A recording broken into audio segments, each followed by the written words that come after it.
John, Can you hand me some paper towels, please? Are you serious? Yeah, I just spilled my stupid beer. I did it when I was doing. Sorry, brother. I was playing Buffalo Bill, and Welcome to Winners Take Y'all. We are fresh off of the Daytona Supercross. Nick got third. John won the Daytona Supercross. Hell of a weekend for the boys at Winners Take Y'all. Unbelievable. And John wrote and composed this song, man. That's John singing. Like, what he does in his spare time is amazing. Phenomenal. angelic. That's his daughter Amanda in the background doing backup vocals. Daughter Amanda. Amanda, Wife sorry. Ava. Ava, sorry. It's fine, Kevin. I No swear I know judgment your zone. kids. But look at that. Look at all that beer poured out on the curb for his homies. Shoot, man, I got to pour one out right here for my homies. As soon as we I got to get ready to spill it all out for Day in the Dirt this coming weekend. Day in the Dirt. I hope nothing gets spilled at Day in the Dirt. But it's coming. He poured that beer out for Chase. Is that what it was? Yeah, He poured out for Chase, man. I think we're all pouring it out for Chase. I know. He's the best in the world, man. In Kevin's head. Let's start over, dude.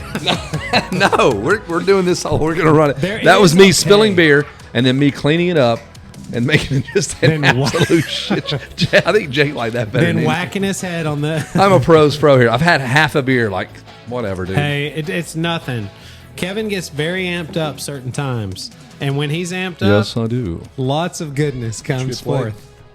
What? You don't like it?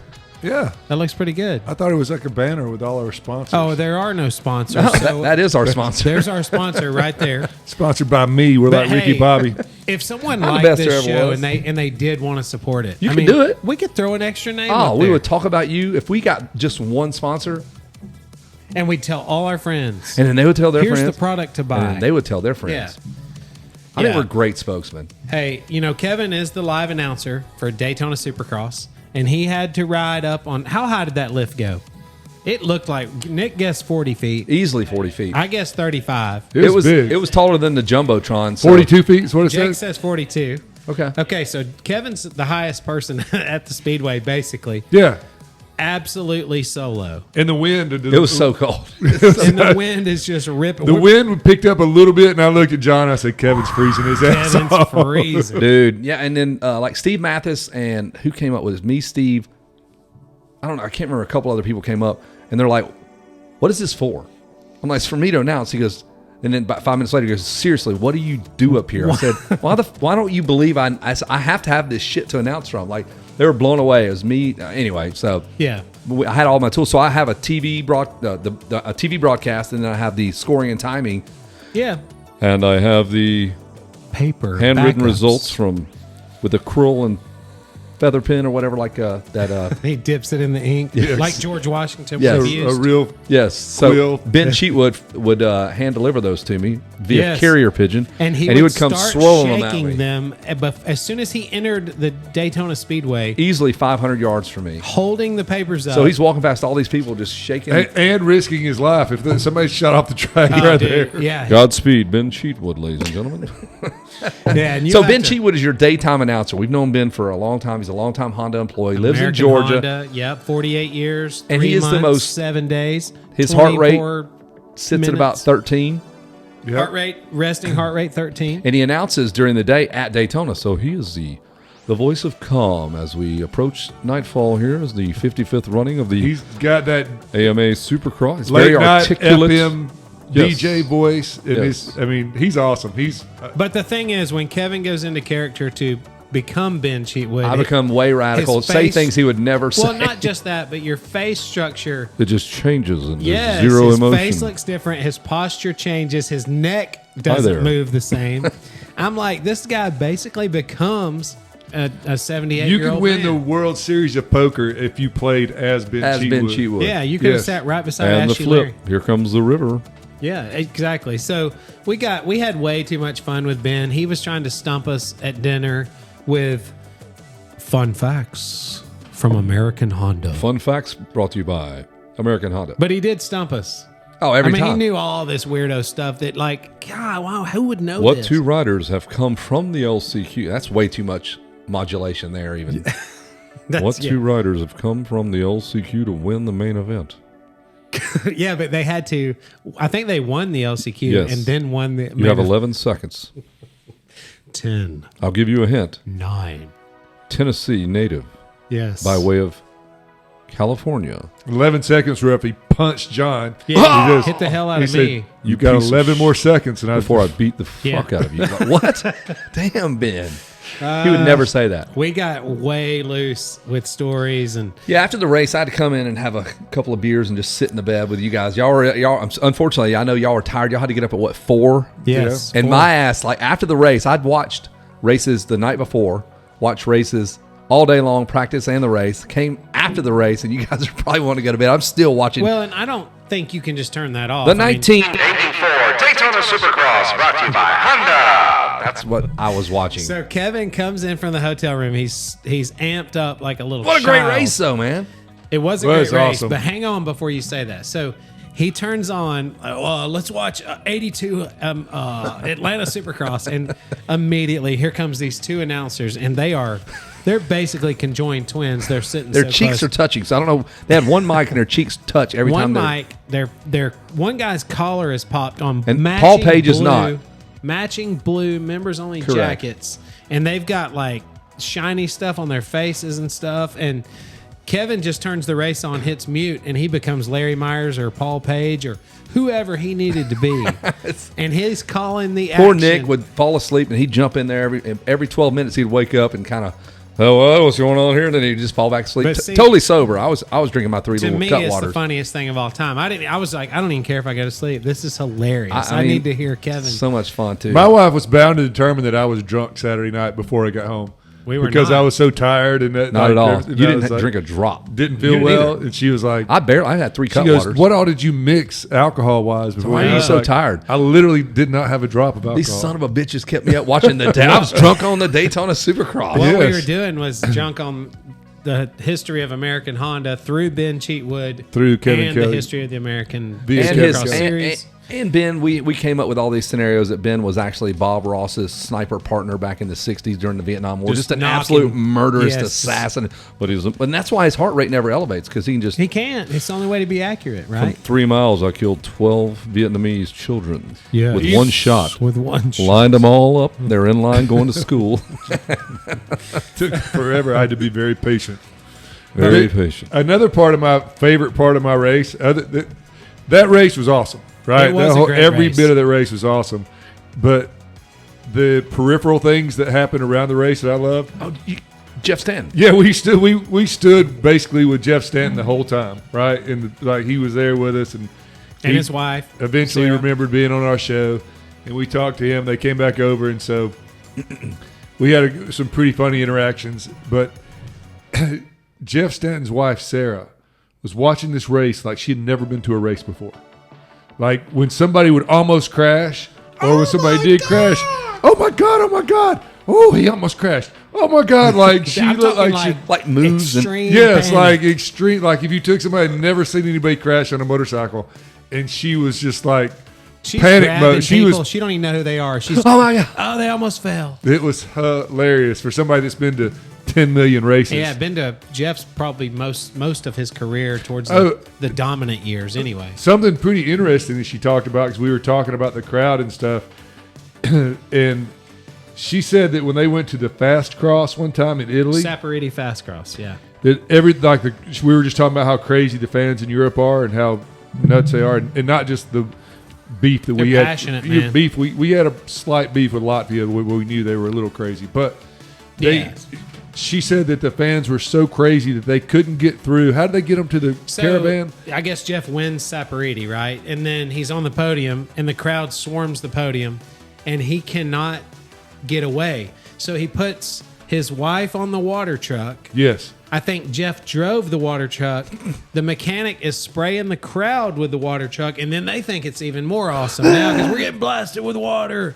And he drives back to the pits. Thank God he can drive parting a the stick. crowd. And they have a camper that they have these campers they were staying in, which they call in Europe caravans. Yeah. So they have their little caravan, and they like blast everybody away with the water truck, jump in their caravan like they're gonna go to bed, And then people start rocking their caravan back and forth. And she's like, Jeff, get your ass out there and sign some autographs or something before they turn Save our... us before they turn us over, right? Yeah. Pretty That's cool to unbelievable. hear That's a the wife's perspective, right? 'Cause Right. she's like, This ain't is- cool. Go sign the autographs, man. We're going to sacrifice you so I can stay alive. Yes. It was exciting. And, you know, so Jeff had his son and daughter-in-law there. His and, son looks just like him. Yeah, his eyes are Jeff Stanton in the early 90s, man. He looks just like him. Does So he do this when he comes riding by? He does. Yeah. He does do the He number came one. around and he said, I said, anybody need a beer? And he goes, one. I just need one. Yeah. It's sad that everyone probably Everybody, knows exactly. if you watched that race, that was that the Motocross Donations? No, that was L.A. when he freaking won. He's LA, doing a oh, lap the around the title, place the after title. after he got Bradshaw. After he He's like, beat Bradshaw, yep.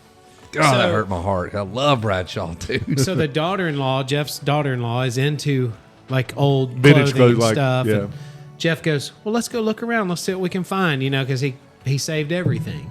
So he digs through this Oh. clothing stash of old Stanton stuff and finds this Tai Chi. R.S. Tayachi? Yeah. The some jacket, Leather jacket. like a Letterman's jacket, and it's like what was it, red, white, and high Really? high vis. He's asking me what color it was. Oh yeah, Nick's colorblind. Nick's colorblind. So I don't think know. it was red True and story. white, and it's got high vis accents. Oh, yeah, it was fucking purple. I don't But know. it says What- Stanton across the back in huge letters. And this thing's, I go, hey, what year's that from? He's like, 91. It's brand new.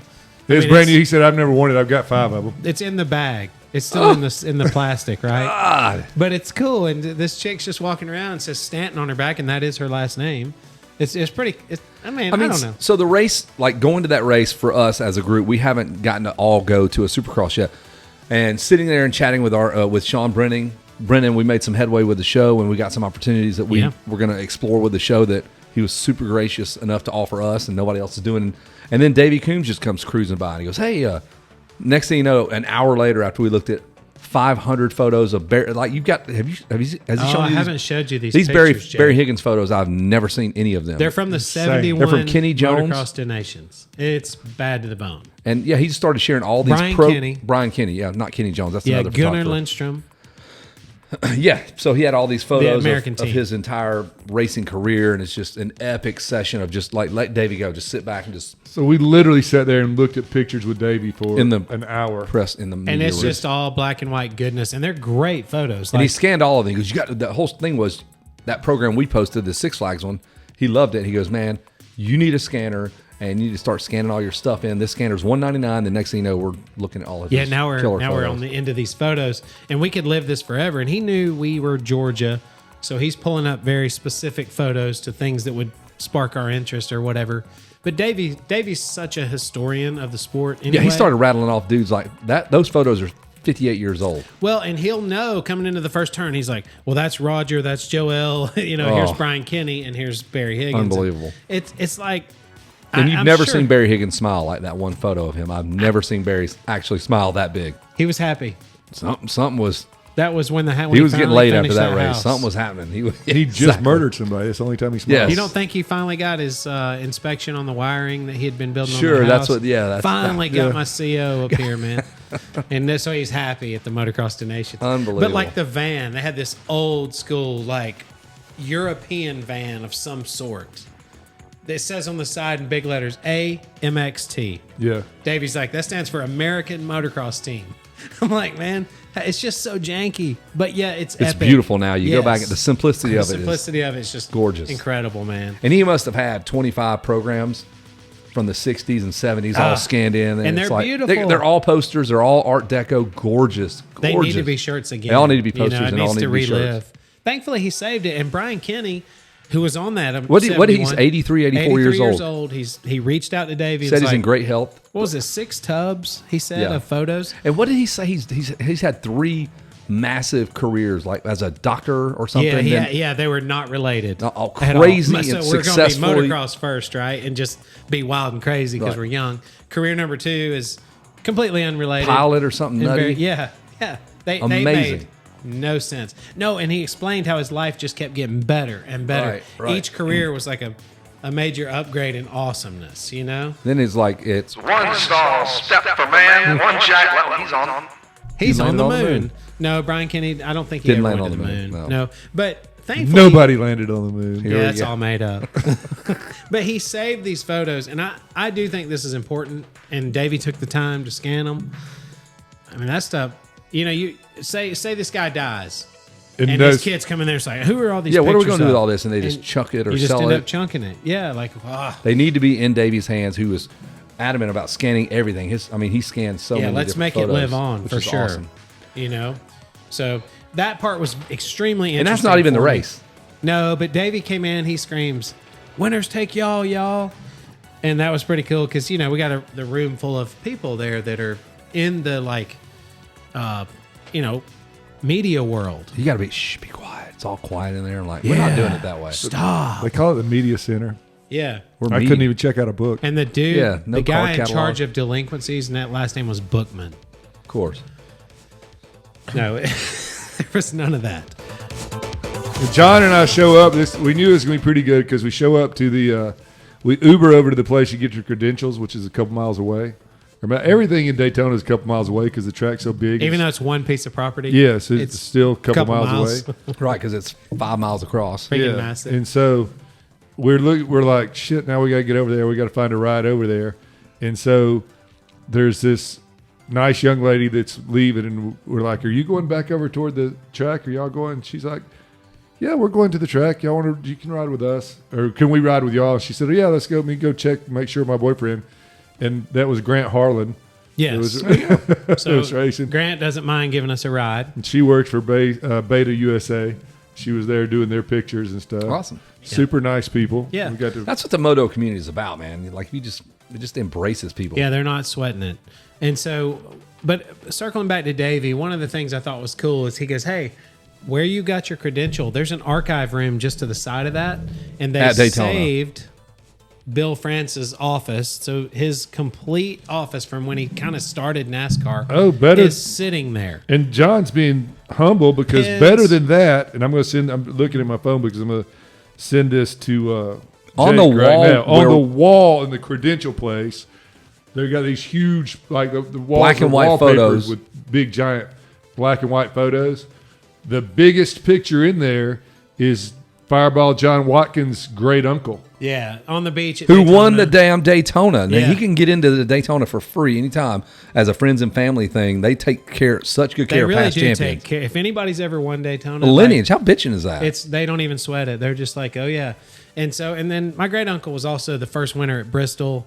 He's got a couple of cool things. Yeah, so right. He's in his name's Jack Smith, number 47. He was. I've seen that photo 5 times. I've been in there a million times, and Yeah. it's just this big. I mean, that car, it's as big as that whole wall over here. So the Ginormous. cool thing about that particular race, he has 3 of those cars. He's dead now, but he has 3 of those cars, and his mechanic built all 3. Like when the mechanic was in his early 80s, came out and said, "We need to put these back like they're supposed to be." proper.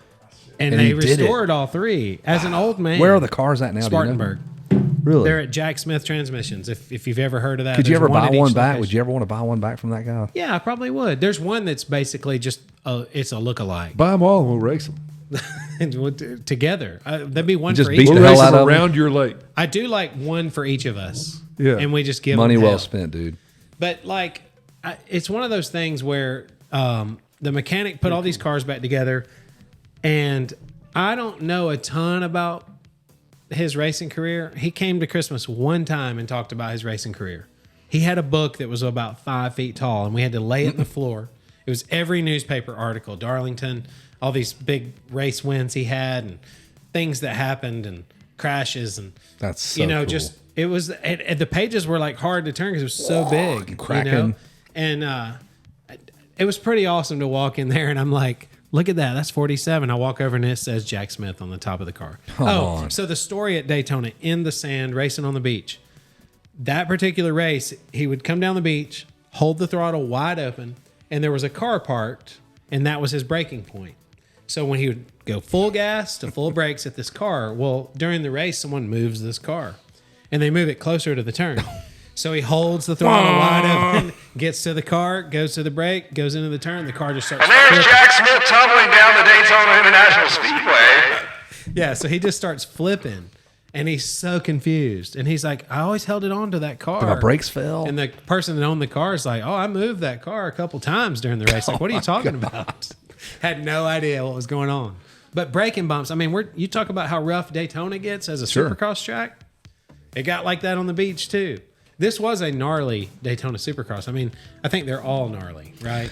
Did you guys all see? I know you probably saw David Bailey's response to my question in our DMs, because I was like, hey, man, is it me, or why was it different? Like, the track was different back when you raced. Your dad built the track, and he was like, well, they've added a lot of soil amendments to where we put our racetrack now to compact it, make it hard, so that when the car race, they slide across, they don't just dig in and flip or whatever. And he explained the dirt and why it's so much different and so much darker and deeper and just nasty. And there were 30 bikes on the track instead of 20 back then. Yeah. Full gates. Almost full gates. Well, and I almost wonder the health of the sport. I mean, when David's there, you're coming off the 70s. Motocross got massive for a while. Or motorcycles in general. Yeah, after on any Sunday. The boom and all of that. I just almost think even their people trying to qualify was probably more people. They probably didn't have the ability to fix the track as good as they do now. Probably didn't have the ability to water the track as good as heck no. I mean, you know what I mean? Like, everything's awesome now. They weren't 450s.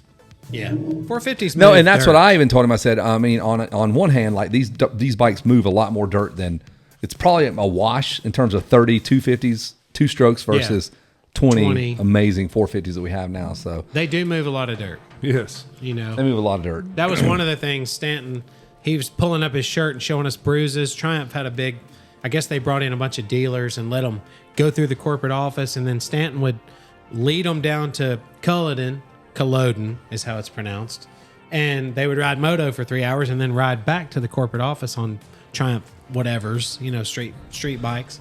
But undoubtedly Brian Stokes had gotten some roost in on Stanton, or Stanton roosted Stokes. It was all up in the air. We weren't sure.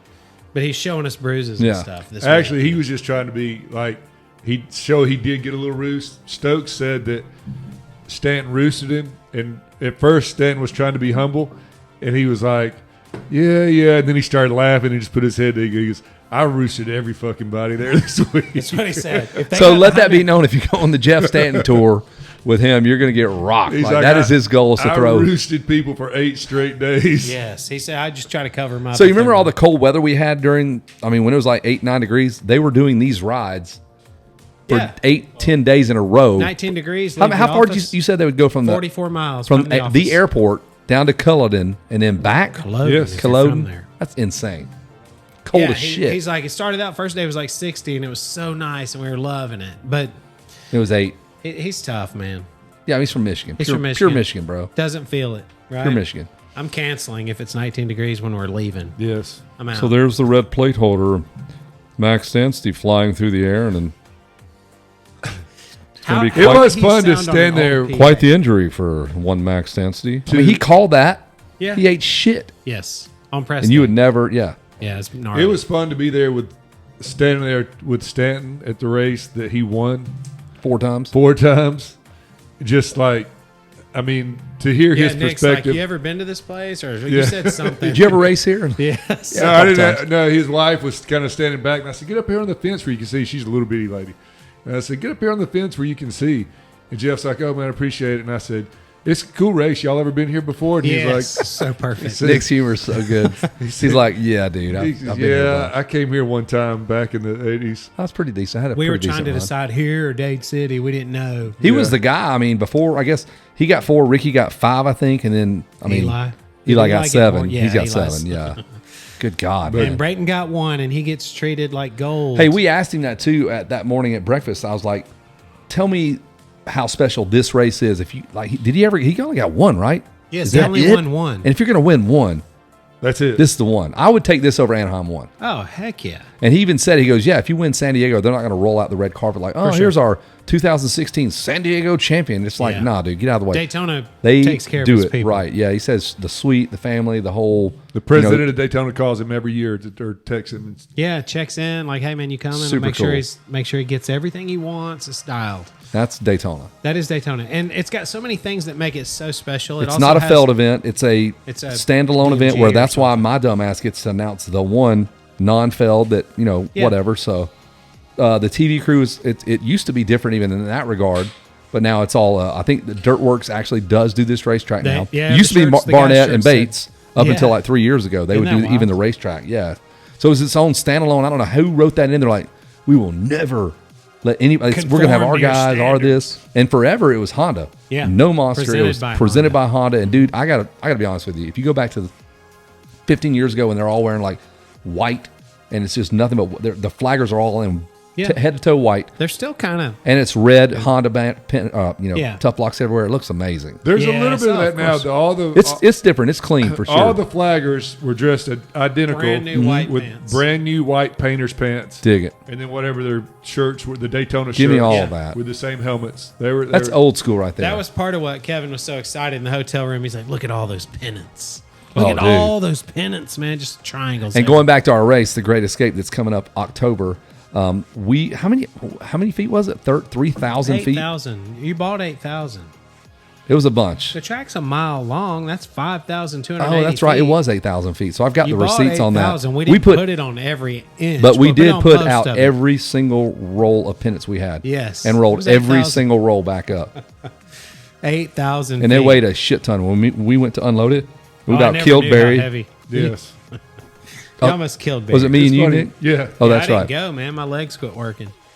It's funny. We had people out there rolling up pennants like Paul, and that never even been to a motocross Never. race. He's out there rolling up. And Barry Higgins beat everybody there at 5 a.m. to go Yes. roll Yeah. pennants up, dude. Just Yeah. good, man. On Monday morning, we had that whole entire course broke down by Monday night. Yeah. Like it was tilled, smoothed out, Back to skid steered, ready for grass seed, ready waiting to on go. rain. Waiting on rain. Yep. Had to wait a lot this year for rain. Hey, so if you're wondering who our guests are, we've got one coming up in 5 minutes. It's going to be AP Aaron Plessinger will be our first guest. We haven't even said that, but you guys, if you're listening on Spotify or watching on our YouTube channel, you should subscribe to our YouTube channel. And John, show them your shirt.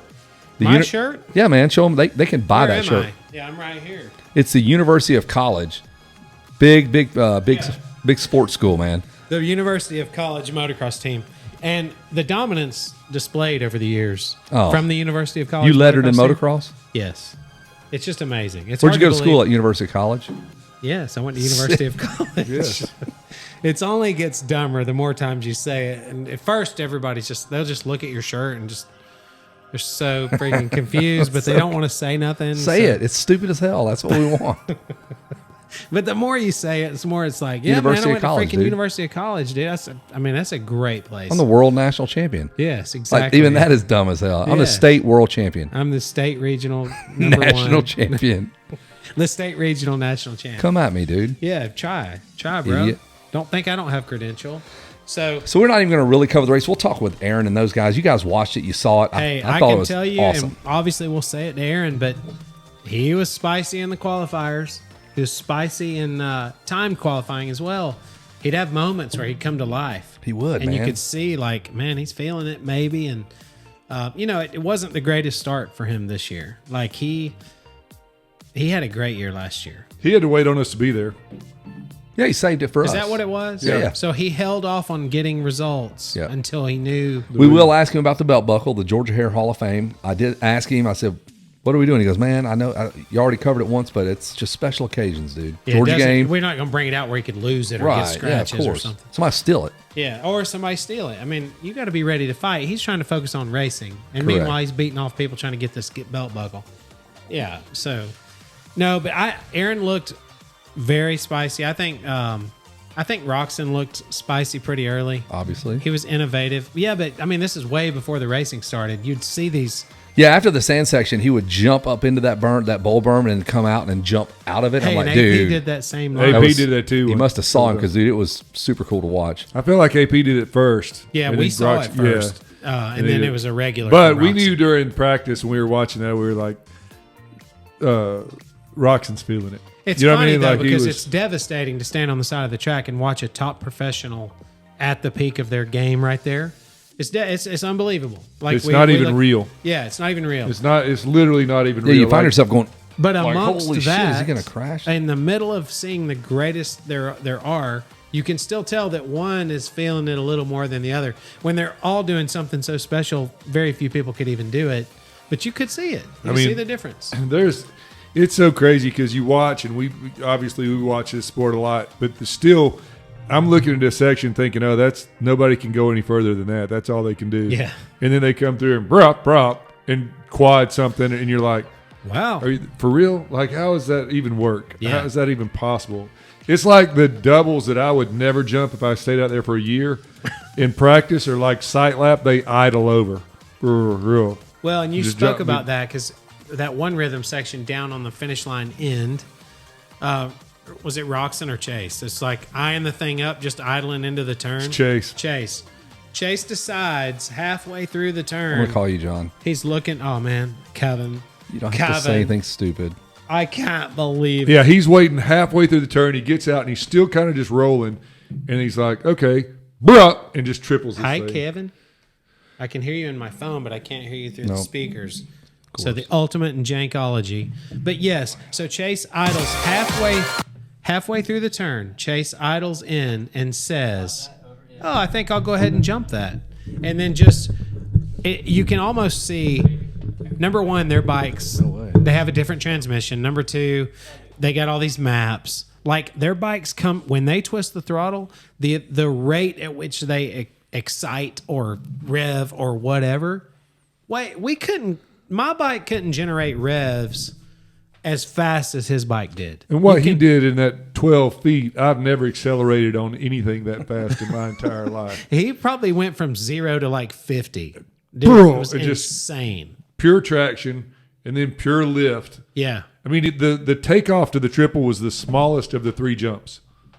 Yeah. They're getting taller and taller. So I've got to also use this tiny little hump to get throw over me that, over yeah. that third one. That's Like we might have had a chance if it was coming the other way to jump the big one and Yeah. clear the little one. well, and that If you would have started maybe where the Honda rig was, came blazing down that pit road, hook a slight easy right, click fifth, yes, and then you would have. that would work. But they're doing it with 7 feet I don't know how they get out up of the like right that. out of the turn with a scoop tire. It wasn't very far. And that is when you start seeing, man, these dudes not only have incredible equipment, but ability too. Yeah. To be able to look at this row of death-defying And not pointy see the landing. jumps. Just I got that. No big And deal. you really need to land it nose down in order to get that back wheel immediately driving to get that next thing that's even bigger.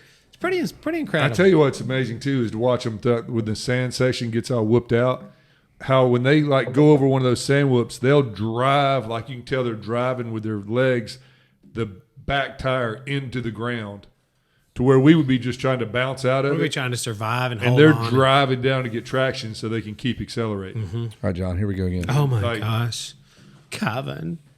Sounds so stupid. You don't want to make us look stupid. There's a lot of times, we walk around and we're like, I don't want to look stupid.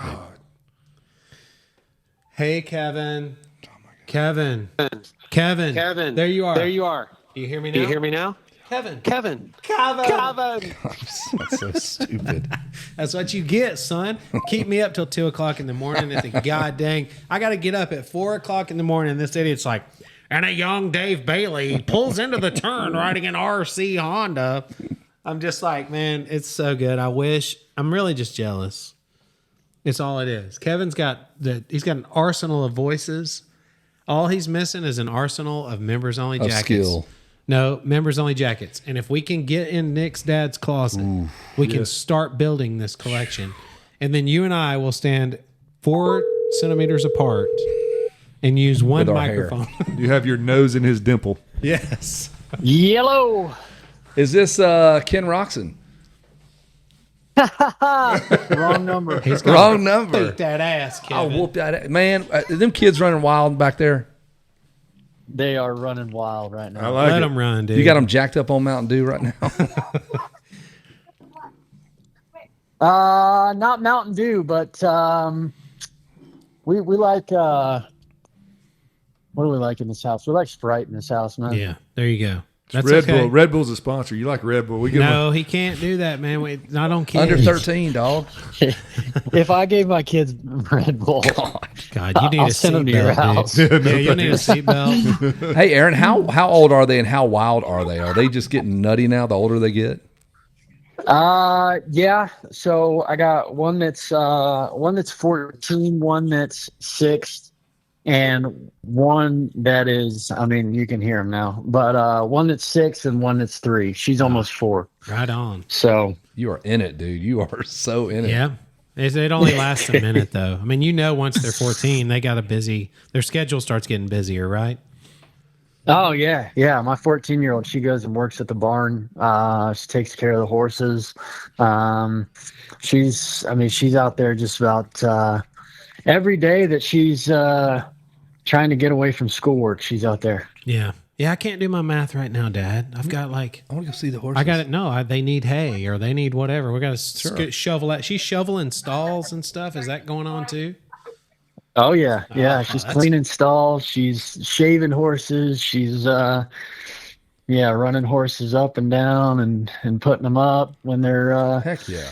When it's time to go home. So it's a full day's work. You got to love those things, but they are a ton of work, man. If you don't love it, horses are like, man, these things, they just rip. Sounds like she boards loves off them and though. She loves them though, right? Like she genuinely loves being around Oh, horses. dude, she can't get enough of them.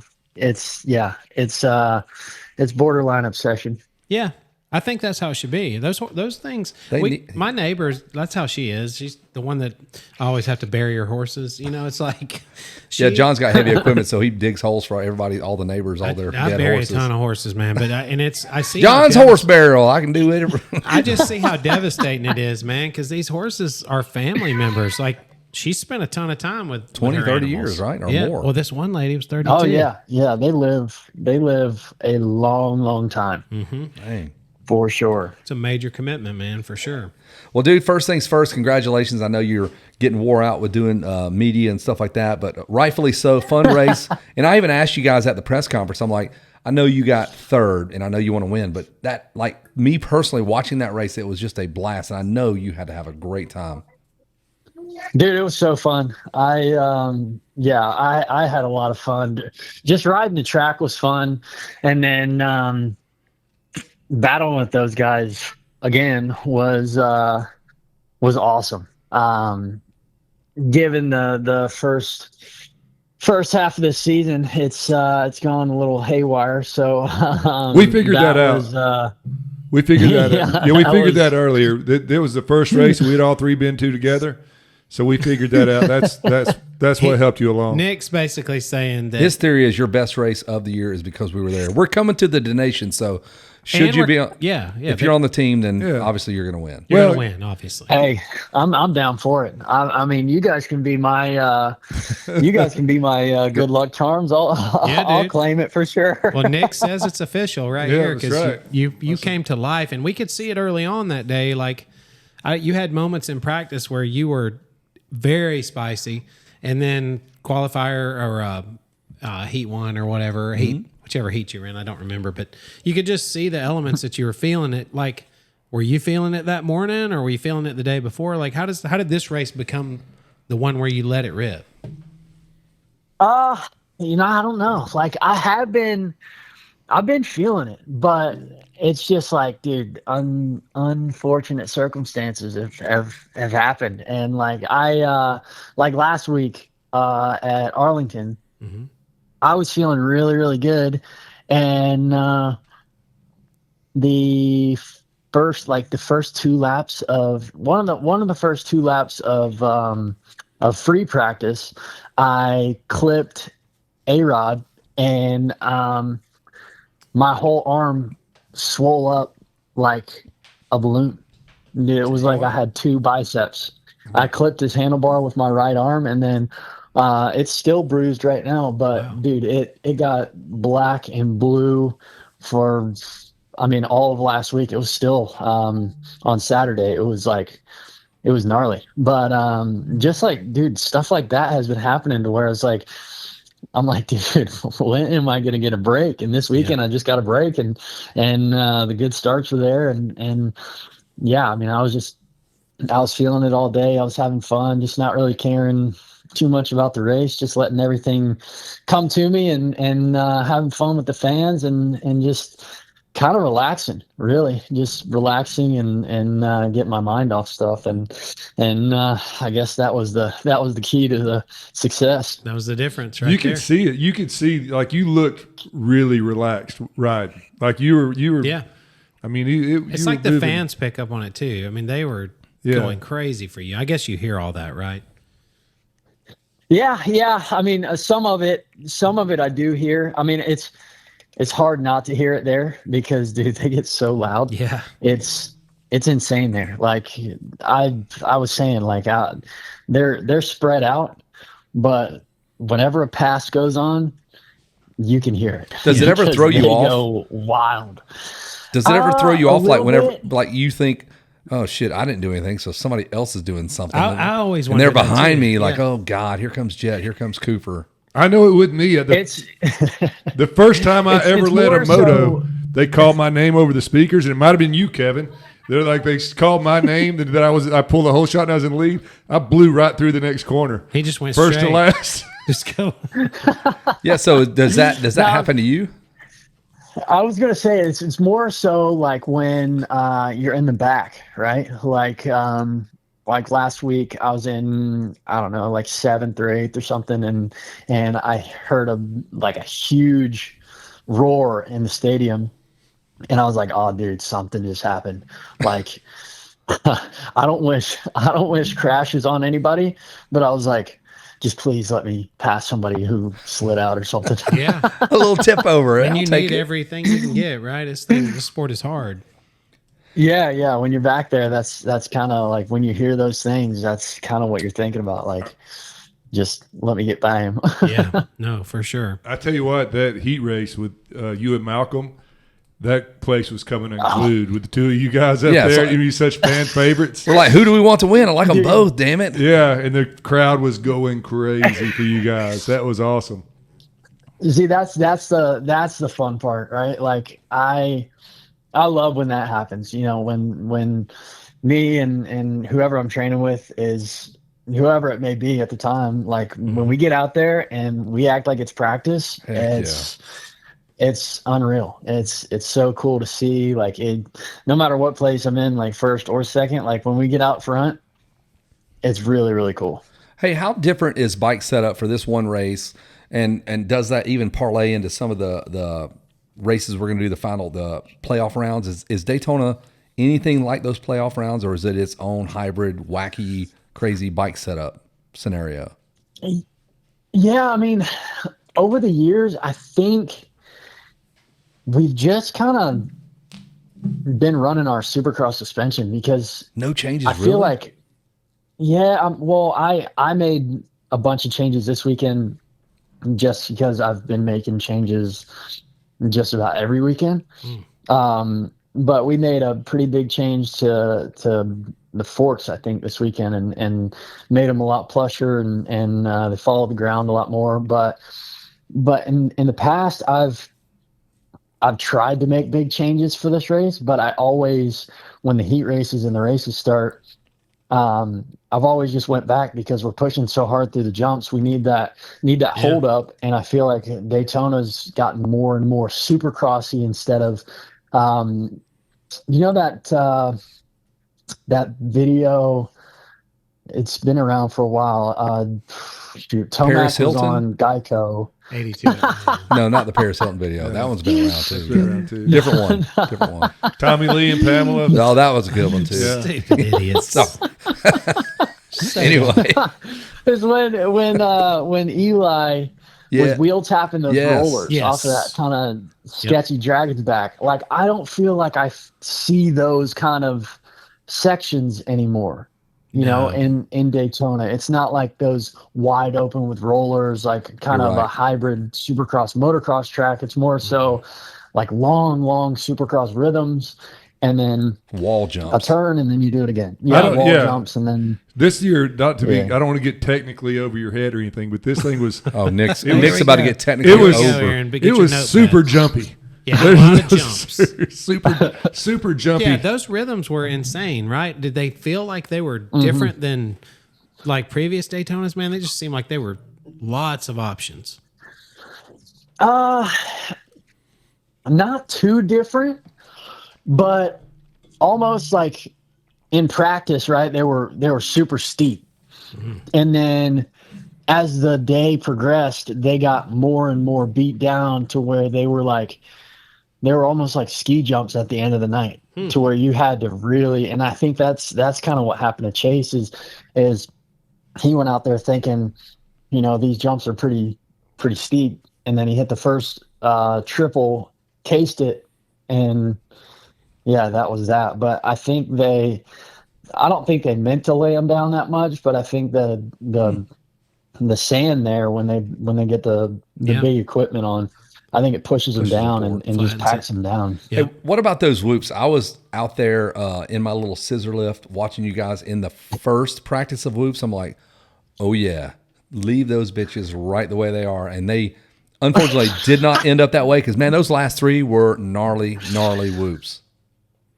Dude, I only skimmed them like twice. I know, dude. Free practice. Everybody else was like, they like skim like 4 or 5, then like kind of bounce and then jump out of them because they were burly. And we were on the pit side of the track, and when you guys started jumping them, we couldn't actually see the track where the whoops were, but it looked like y'all were jumping through a rhythm section because the whoops were so big. Yeah. They were jumping, like you were getting air jumping through those. And another... Oh, dude, they were the biggest, steepest, tallest whoops we've had all year. Yeah. Wow. That's incredible. Yeah, Ryan Holiday, he was Daytona. he was watching with me, and he goes, "They're gonna fix that." I'm like, "Really?" He goes, "No way, those make it to the night show." I'm like, "Damn it!" Hey, I know you probably remember 5 years ago when they, I'm gonna put air quotes up, touched up the whoops after. And took out 90% of the Dude, field. the first 250 heat race, I think, one of the troll train, what's his name? Alex or one of the Martins hit that thing like they were earlier in the day. And dude, it was like Vietnam. I think it's Jeremy. There was a bomb that went off. Oh yeah, this. Jeremy got through them. Okay. And then Nick Gaines, dude. Yes, that's the one. Nick Gaines detonated. Wheel. Yes, it was Detonated frightening. the field, right? Yeah, I think a lot of people. In the next heat race, some more guys hit it, but then by the time you guys did it, you're like, yeah, no way, bro. We're not going in there like that. And they fixed them after that. Oh, dude, I remember watching on the. I was watching next to Barsha on the starting line, and dude, I watched that happen. I was like, oh, and then like 6 or 7 of us turned around and we were like, dude, something's got to happen. Yeah, with what that. do we do? Like, we ain't going wide open into those things. You know what it was reminiscent of? It was reminiscent of the first 6 people that went full Oklahoma land rush when they opened those gates and they're running to the podium in slow mo. Those videos are so damn good. When the crowd jumps the fence, Yes. those people were going for it. Dude, That like one what- guy went faster than his legs would You're like, go. guess what? You don't win shit. He but fell and probably broke a wrist or something, man. The guy went How funny- faster than his legs. Yes. How funny was that? Where you guys sitting up there, look at these idiots. Just outran his legs. Hey, Aaron's one of the ones that had to slam on brakes last time when they That's right. When they were running across the field, track. him and Anderson. Yes. Yeah. Tell me about that. Like, what the hell? There's people on the track. Well, dude, it was. I mean, that was a rough race, and I was just rolling around trying to finish. Pretty much, I don't think I had a visor on anymore. And then I come over the Supercross triple, headed towards the finish line, and dude, there's a person like 15 feet out from the landing of the triple, and I'm like, oh shit! God, that could Like, go what's so going to happen? Am I going to land on somebody? So I landed that thing, just kind of putted around up to the tunnel jump. And as soon as I got over the tunnel jump, I didn't jump it. I just rolled it. I looked down the backside. There's like 6 or 7 people on the backside trying to climb up the thing. That is so not if I good. would have jumped that thing, Oh, you'd probably decapitate killed somebody, somebody. right? Oh my gosh. Oh, my God. oh yeah, I'd have probably killed somebody and myself. Well- and then yeah, it was a wild escapade. They held their line this year. I mean, they Wes waited- Kane announced it 10 times. He was Maybe like, more. do No, not. it was more than that. I think they- I heard it 10 times. Easily. Yeah, before 10 Aaron heard o'clock. at 10, which means it was 50. Easily. And Yeah. they had a pre-recording of the thing as well. So he was like, guess who's in charge of telling everybody not to have fun, not to whatever. He goes, me, Wes like Wes Kane. Kane. I'm like, well, you're the biggest guy. So I'm Wes Kane, and and you're not. Suck it. How fun is it though, getting to get interviewed by Wes? Like you were there at Loretta's in a B class, and now that big dumb galoot's up there at Daytona doing the same thing. That's pretty awesome. It makes me feel at home. Right. It makes me feel at home because it's just like I've been seeing this guy since I was, 5 or 6 years old, just up there yelling, winner, chicken dinner. Right. And then But the energy, now his he's energy's up so on the much big lower stage. now than it used to be, right? Yes. No, Yeah, he right, has we're no being energy. sarcastic. Yeah, Wes is super chill now, right? He's no different. Yeah. Hey, the same way he is with you at the podium is how he was with us at breakfast. At breakfast at Oh my 7:45. gosh, like hitting The, you, the slapping energy, you and around. awesome. he's touching me. He's bouncing all over the place. I'm like, Wes, get some apple Hey, juice. Chill out. Are you ready? Hey, Are Kevin. you ready for the continental breakfast? Fairfield Inn, make some noise. Like, Yes, whoa, dude. dude. We got Belgian waffles. Your waffle is done. Spray Eric that shit knows, down with the man. sticky stuff. Hey, we got to meet your dad. He was. Yeah, we did meet your dad. He was awful nice. standing there with Donnie Banks. I don't know if you remember Donnie, but Of course, he bought his Oh, dad yeah. bought the Oh, track yeah. from him. that's what I'm saying. Just bringing that up. But Yep. yeah, he. We didn't get to say much, but he was about to walk off. But we at least got to meet him. So cool that you had him there to see you jump on he's that a good podium. dude. Yeah, that was Yeah, awesome. he was pumped. He was really really pumped because bet. he's been wondering what's going on with me, and I think I showed him everything's Yeah, all right. that's what's we just going gotta wait a couple rounds.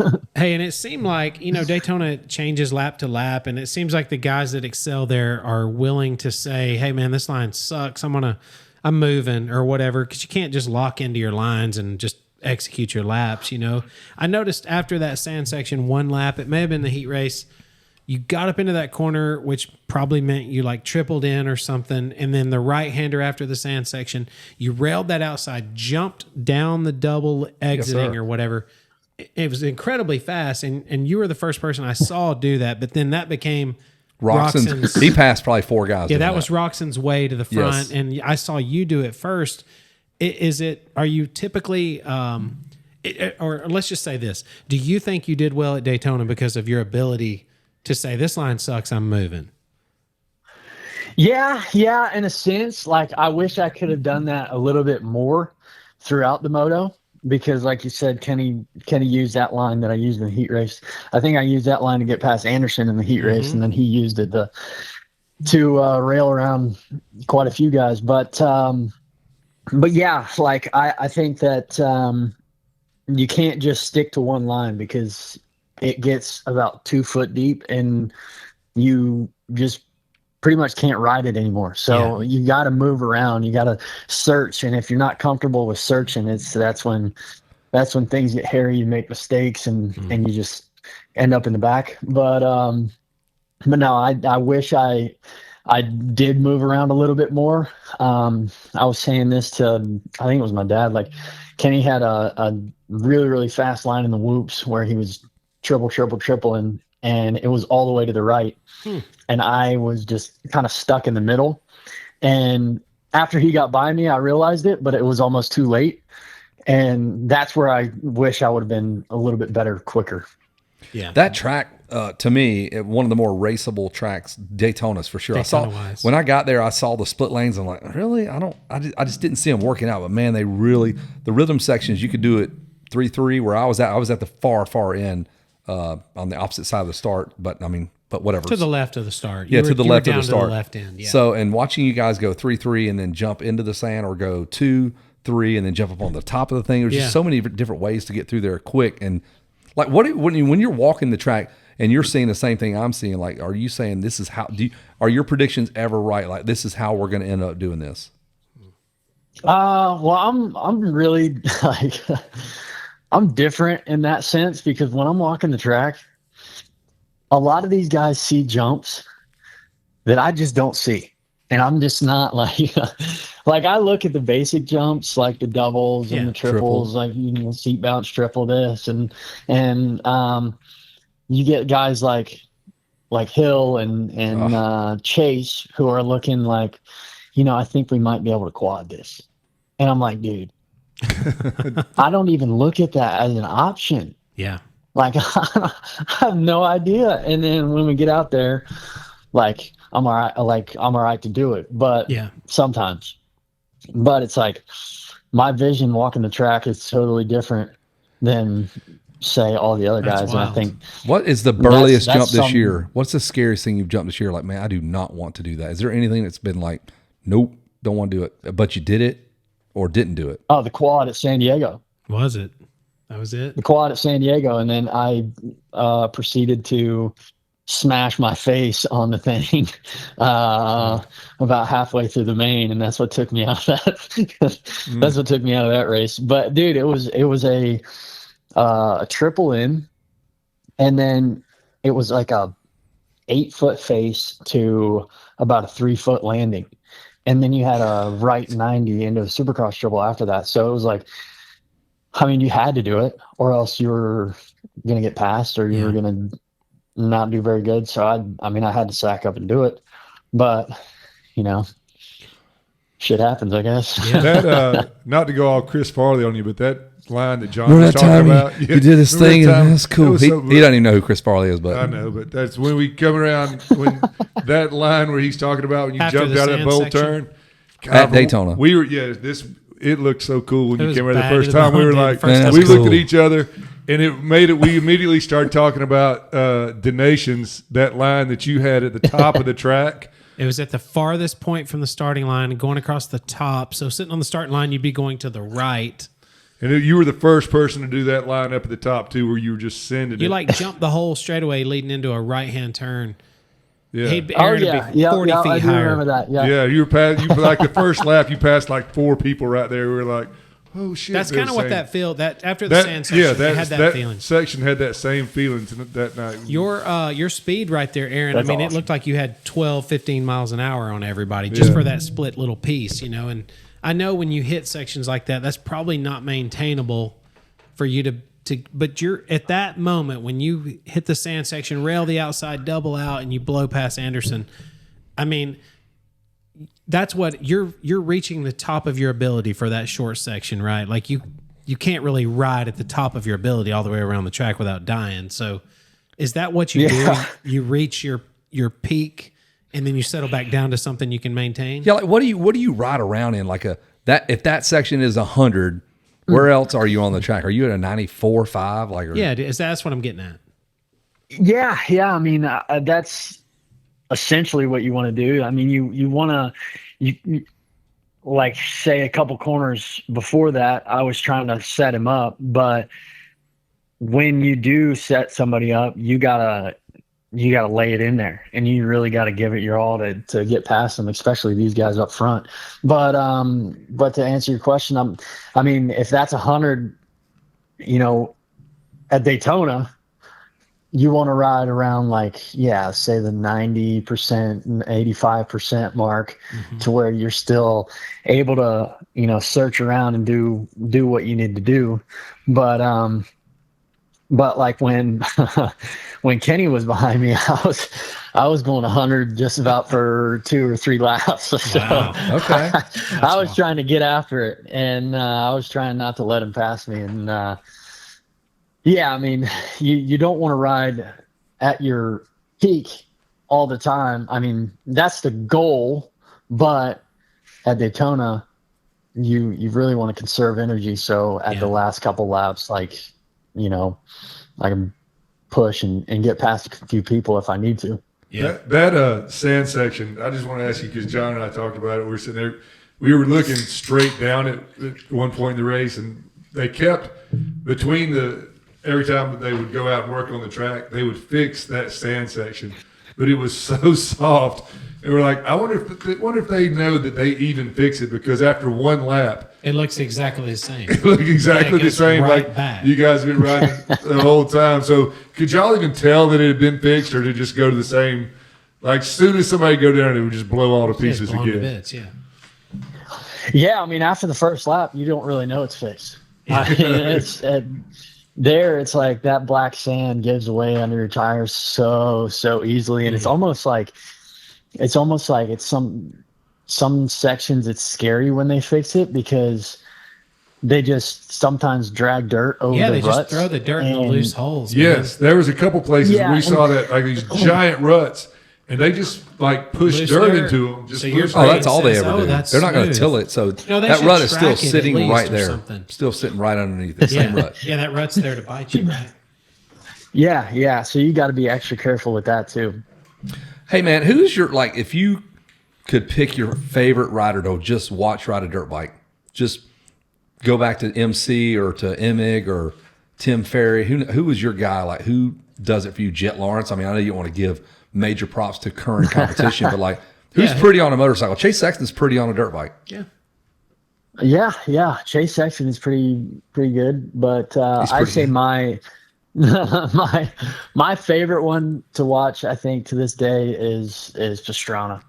Just the way he like moved around the bike, and he moved a lot, like I move a lot, and I feel like he's tall like you, kind of like you. Know. Yeah.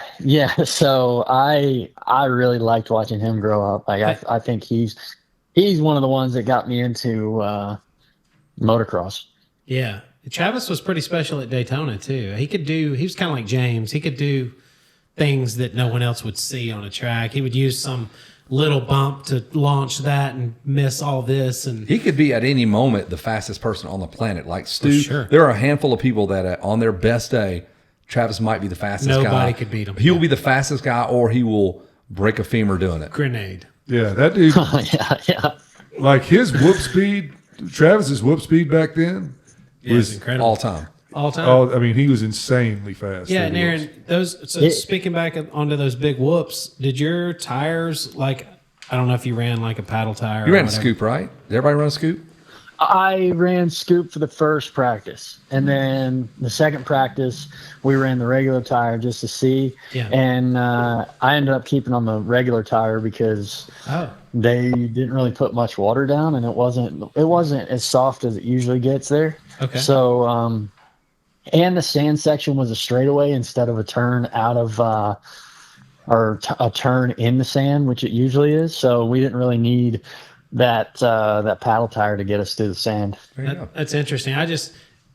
My son raced, and we had those scoop tires, but we have the production spec scoop tire, but the rubber on the production tires is really hard on a scoop tire.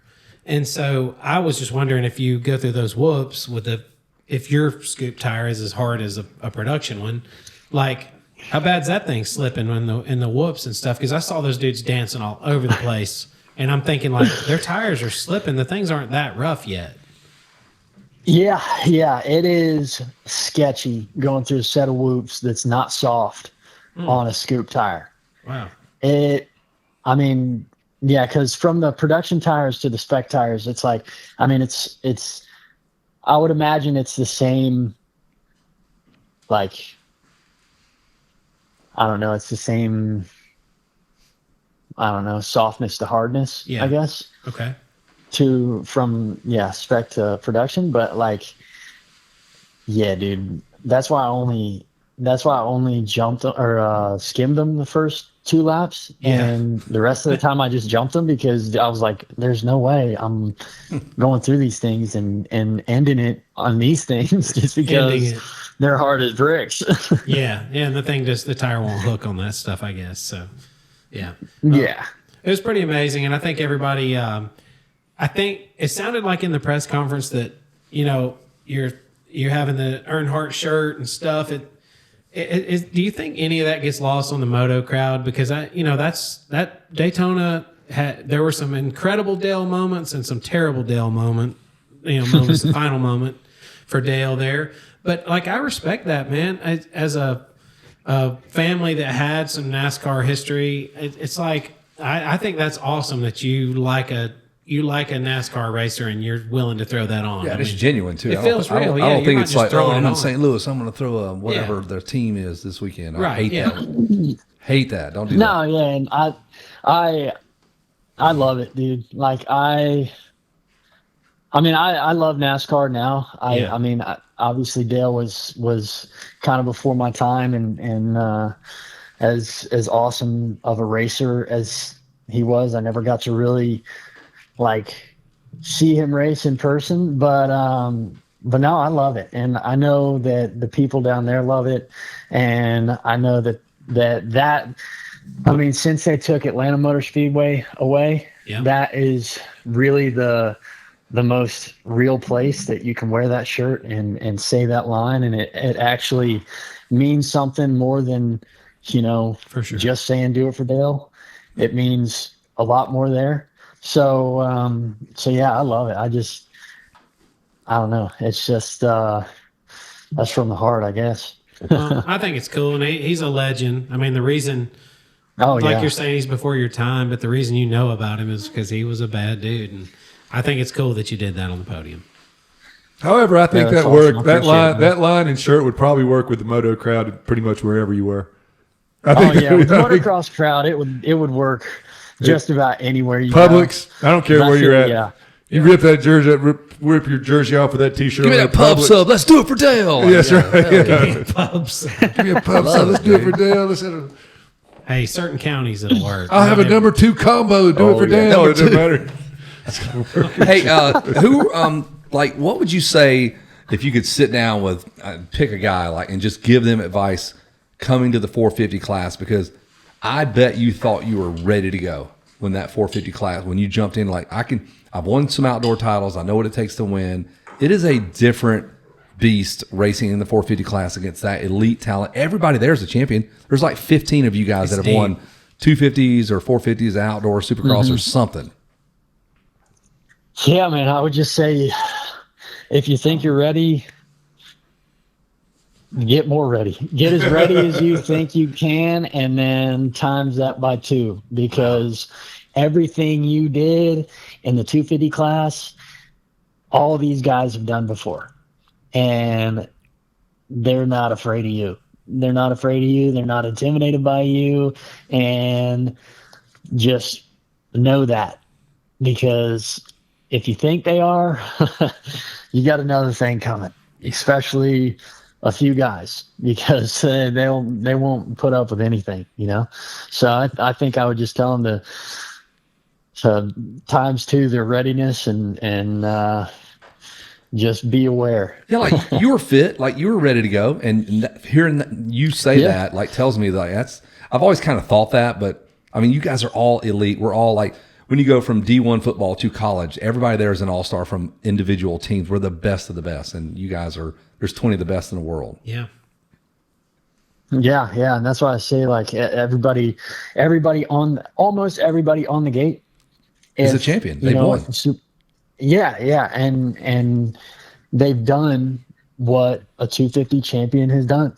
Yeah, whether it be outdoors, whether it be supercross, whether it be both. So, I was ready. I thought I was ready, and I was ripping at the practice track, putting down laps and doing my thing. And then, A1 comes around, and I think I qualified 18th in the first practice. And it was a rough go because, you can do all the practice laps you want, but until you get to the race, it's a different story. And then you square it with a guy we have Cooper Webb on in a little while. Right after you square it with him, he might qualify 6th. He gets whole shot. He might win the damn thing. Yeah, it's frightening. Oh, dude, go ahead. He literally finished I think he finished 6th in the first Triple Crown race or something, or 5th maybe. I think. And then he goes and wins both the rest of them. But all you guys are capable of that. It's so crazy with it now. When you all get out there, it's just mental. The mental side of it is mind-boggling because you all do the same jumps. You all got great equipment. It's just when you or Coop or Ken decides to win one, damn, who was Ken our 6th different winner this year? It's unbelievable. Yeah, it's crazy. And I think only one person has won twice.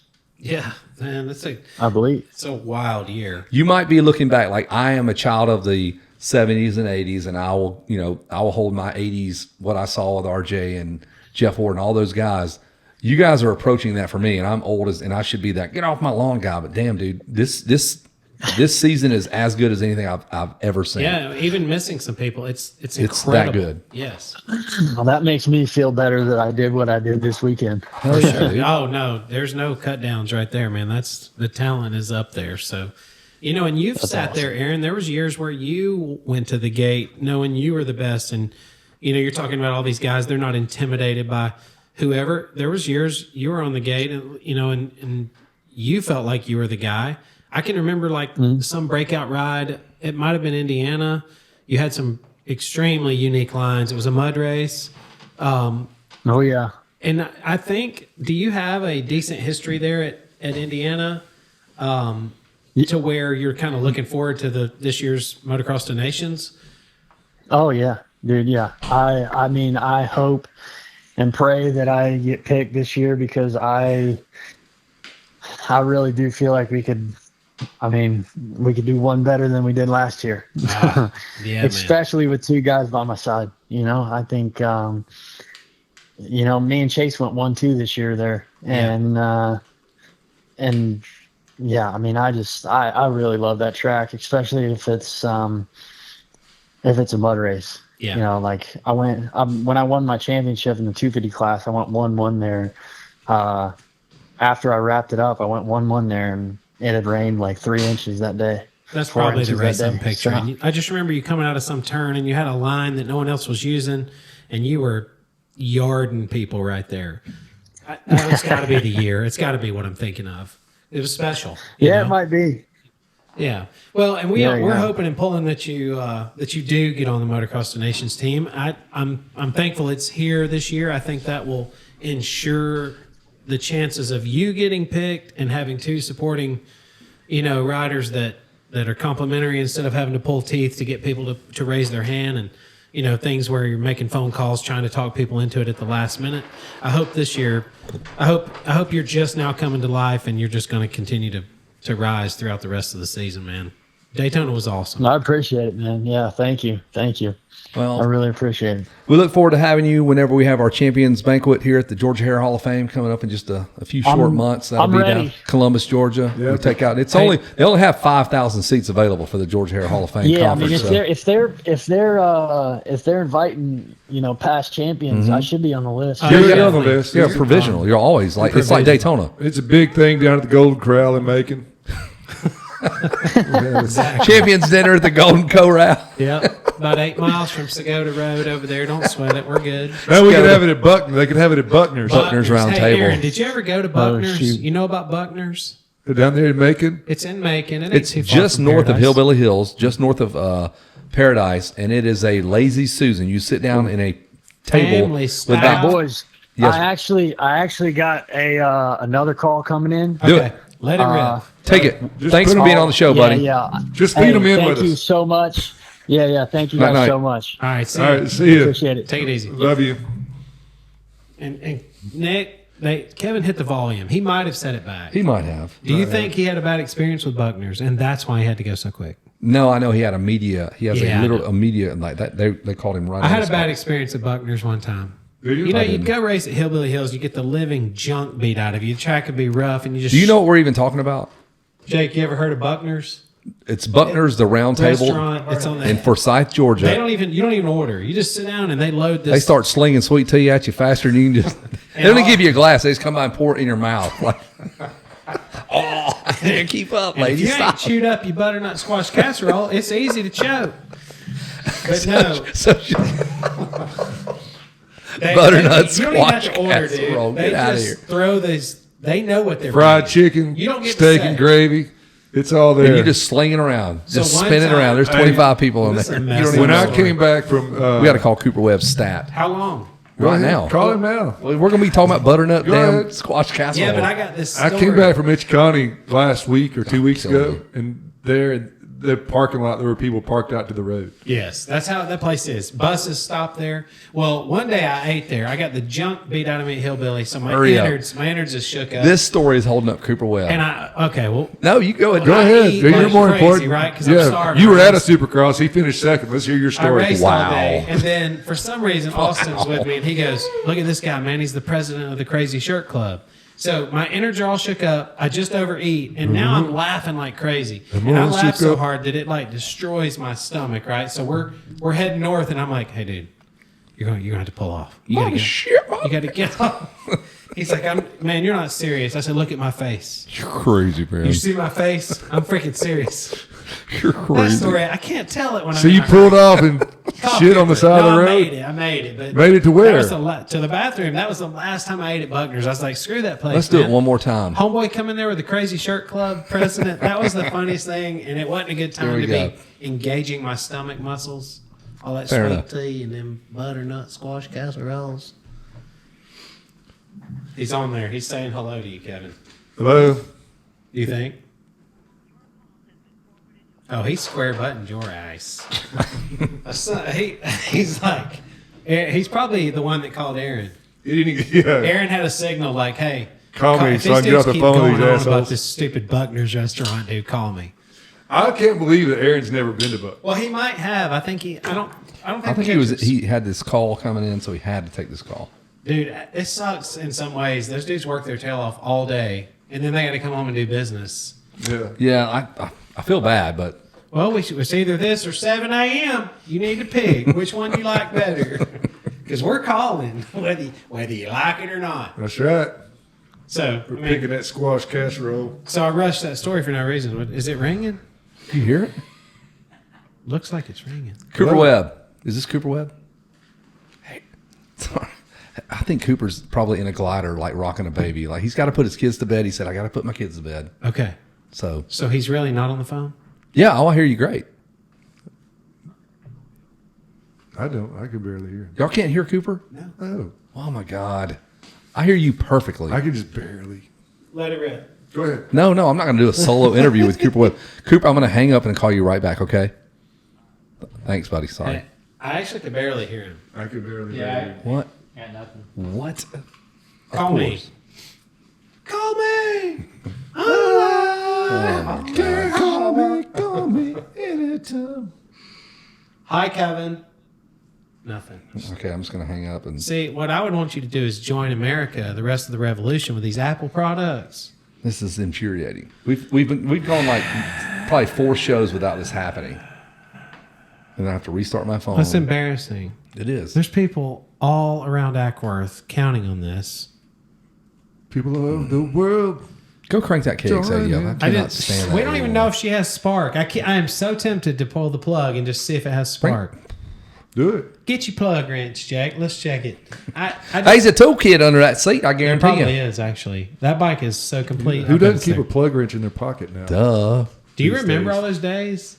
Yeah. Oh, Having yeah. to have a plug wrench no matter And a what? plug on the Yes. starting line all the time. B9EG, a B80S, The sure, ADS whatever was it takes, your man. foolproof. It would never go bad. It wasn't the most performance No, enhanced. but I didn't care about that. Yeah, I just wanted the thing to It will crank. because I bogged the shit out of it. Yeah. I'm on the verge of always fouling a plug, so that plug So was that my saves plug. you, right? Correct. Save 100%. you. Yes. Yeah, that was always my goal. Just make that thing crank. I could deal with a little less Power. HP. So And the B80S was cheaper. You could get it like at the parts store. $2. Sure. I just remember $2. Like think about somebody made that, put it in a box, shipped it across the nation, and then they're like, $2. it's going to be $2. Like I don't know, the man. dollar was strong, and I made it. I marked it up, sold it to a shop. Yeah. And then they sold it to you with tax. with their markup. $2.12. I mean, what was it? 8 cents from the factory. All right, here we go. Okay. We're gonna try it. I'm just going straight to Coop. Oh, he's going straight to Coop. It's the bold If it move. is, I want you to just solo execute. No. Kevin, I'll sit over here. I'll lean against you like Paul Page. I'll stick my nose in your dimple, like Nick said. Just sitting there spinning. Man, a man comes to the table with inferior equipment. He throws it out. See, and I got very excited earlier when you called. I was like, Kevin! And now you've stolen that from me. Nick, what were you going to say a minute You ago? can hear all this. About what? Play some music, Kev. Sometimes that saves you. What Even was though I you've got the gonna say? music volume wide open. That's your He's phone. calling Kevin. Why is it not making sounds, dude? Hello, Kevin. I Kevin. can barely hear it. But I can't hear it through mine. Kevin. Why am I able to hear this, but nobody else can? It's so quiet. Well, I don't know. But a man comes over here to this board and he'll turn them up right there. This is stupid, dude. Yeah.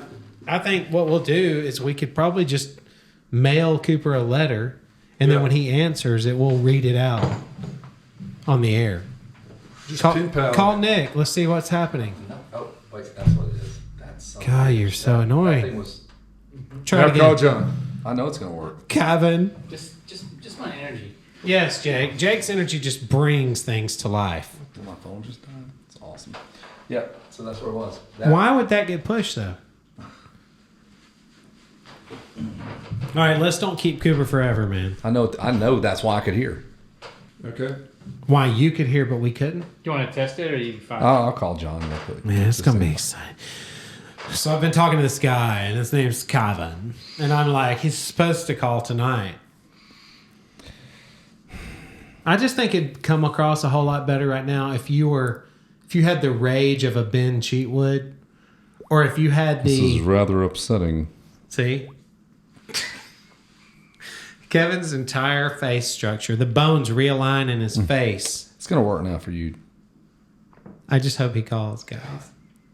I just hope Kevin. John. Stop, killing me. Yeah. Well, imagine me trying to go to bed and No. you are freaking Larry Myers from '82 at Atlanta. Why is my Oh, phone Kevin's not calling. ring, dude? Kevin, I can hear you only in the phone.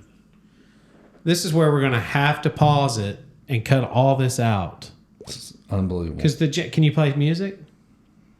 Because I mean, a lot of times when a man hits up the music file and you've got the volume wide open, so I'm just letting people know you're about to have to buy 6 new speakers in that whatever you're driving. Because Kevin's arrogant ass won't turn it down. So it worked. God, I feel like a backwards couple skate. Why would it not make a phone call? Why don't you call me again one more time, Kevin? If you're any kind of a man. It's making all the sounds. Okay. It does that. There we go. We're working. Imagine that. That's- Kevin! Jesus Hey, Christ, Kevin. you're killing Can you me, hear dude. me? Yeah. Could you actually hear me? Yeah. Hell yeah. Hell to the yeah. Hell to We're the calling no. Cooper Webb.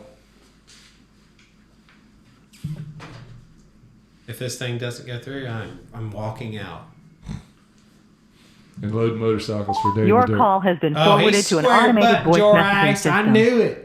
You 2, treading on 5. thin ice is what you's doing, Kevin. You got arrogant. You got too big for your britches. You've been hanging out way too much with Ben Cheatwood, and it's damn showing right now in And front of now everybody. you got square buttoned. Got your ass square Right button, and son. square Now you know button how right it here in front of feels. everybody. You've been doing it to everybody for years, and now you know what it feels like for it to come full circle and just get right in your face with all that disrespect. You got swiped the wrong Yeah, direction. you got swizzipe, son. How's it feel?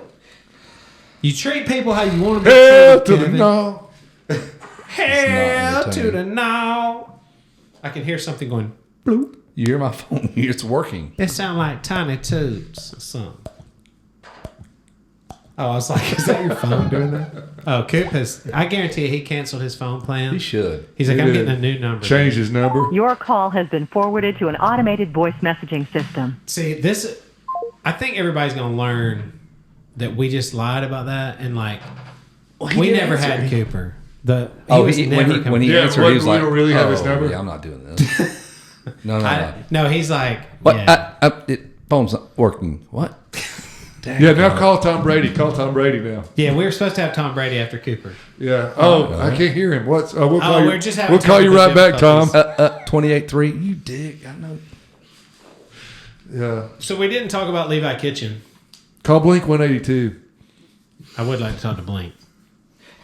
But Levi Kitchen. So that section all day in practice, qualifiers, whatever. It was an awful crash. You would just see bikes do the exact same thing that Levi When he was. stretches out. Was the face too steep for how fast they were going, or was the dirt too soft and he scrubbed his pegs? I think it probably was built correctly, and then you lose 2 inches of a rut, and it changes the whole trajectory Now it of the made it bike. too and steep for the speed, you think? I think so. That's what it felt like. It felt like when you hit a jump that's too steep and you're going too fast, and the rear end has to come on up. But I mean, Man, the that's as timing hard of as you them could crash. having Mitch on camera, and he about backflipped out of his chair. Like, God, he's like, seriously? Do you think this is his hardest year of? It's been a bunch of years. I mean, dude. I know they've been difficult, but is this the absolute worst? I mean, we're down to Drew Adams. Is Marchbank still healthy? I think Jason Lawrence is probably the only guy he's got healthy right now. Really? I think that's the That's only guy. who's coming out of the. Yeah, he's riding day in the dirt to get ready And To healthy try to is be a, ready. for the final. healthy flip. is a relative term. Yes. I mean, he's healthy as he can be right now. Medicated. Yes. I mean, Not he's- maybe not healthy, but medicated. Yeah, right? he's Properly. healthy. Sure. But it's for real. We were flying home, because Mitch was on our flight, and we're like, I'm thinking in my seat, how worth it is this?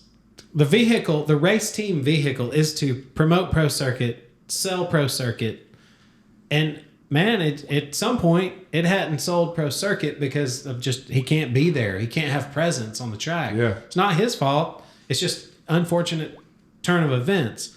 But it makes me wonder, you start being 55 years old, how much heartburn I mean, that business is probably hard in itself. Just to run Pro Circuit, it's a big, massive corporation. What?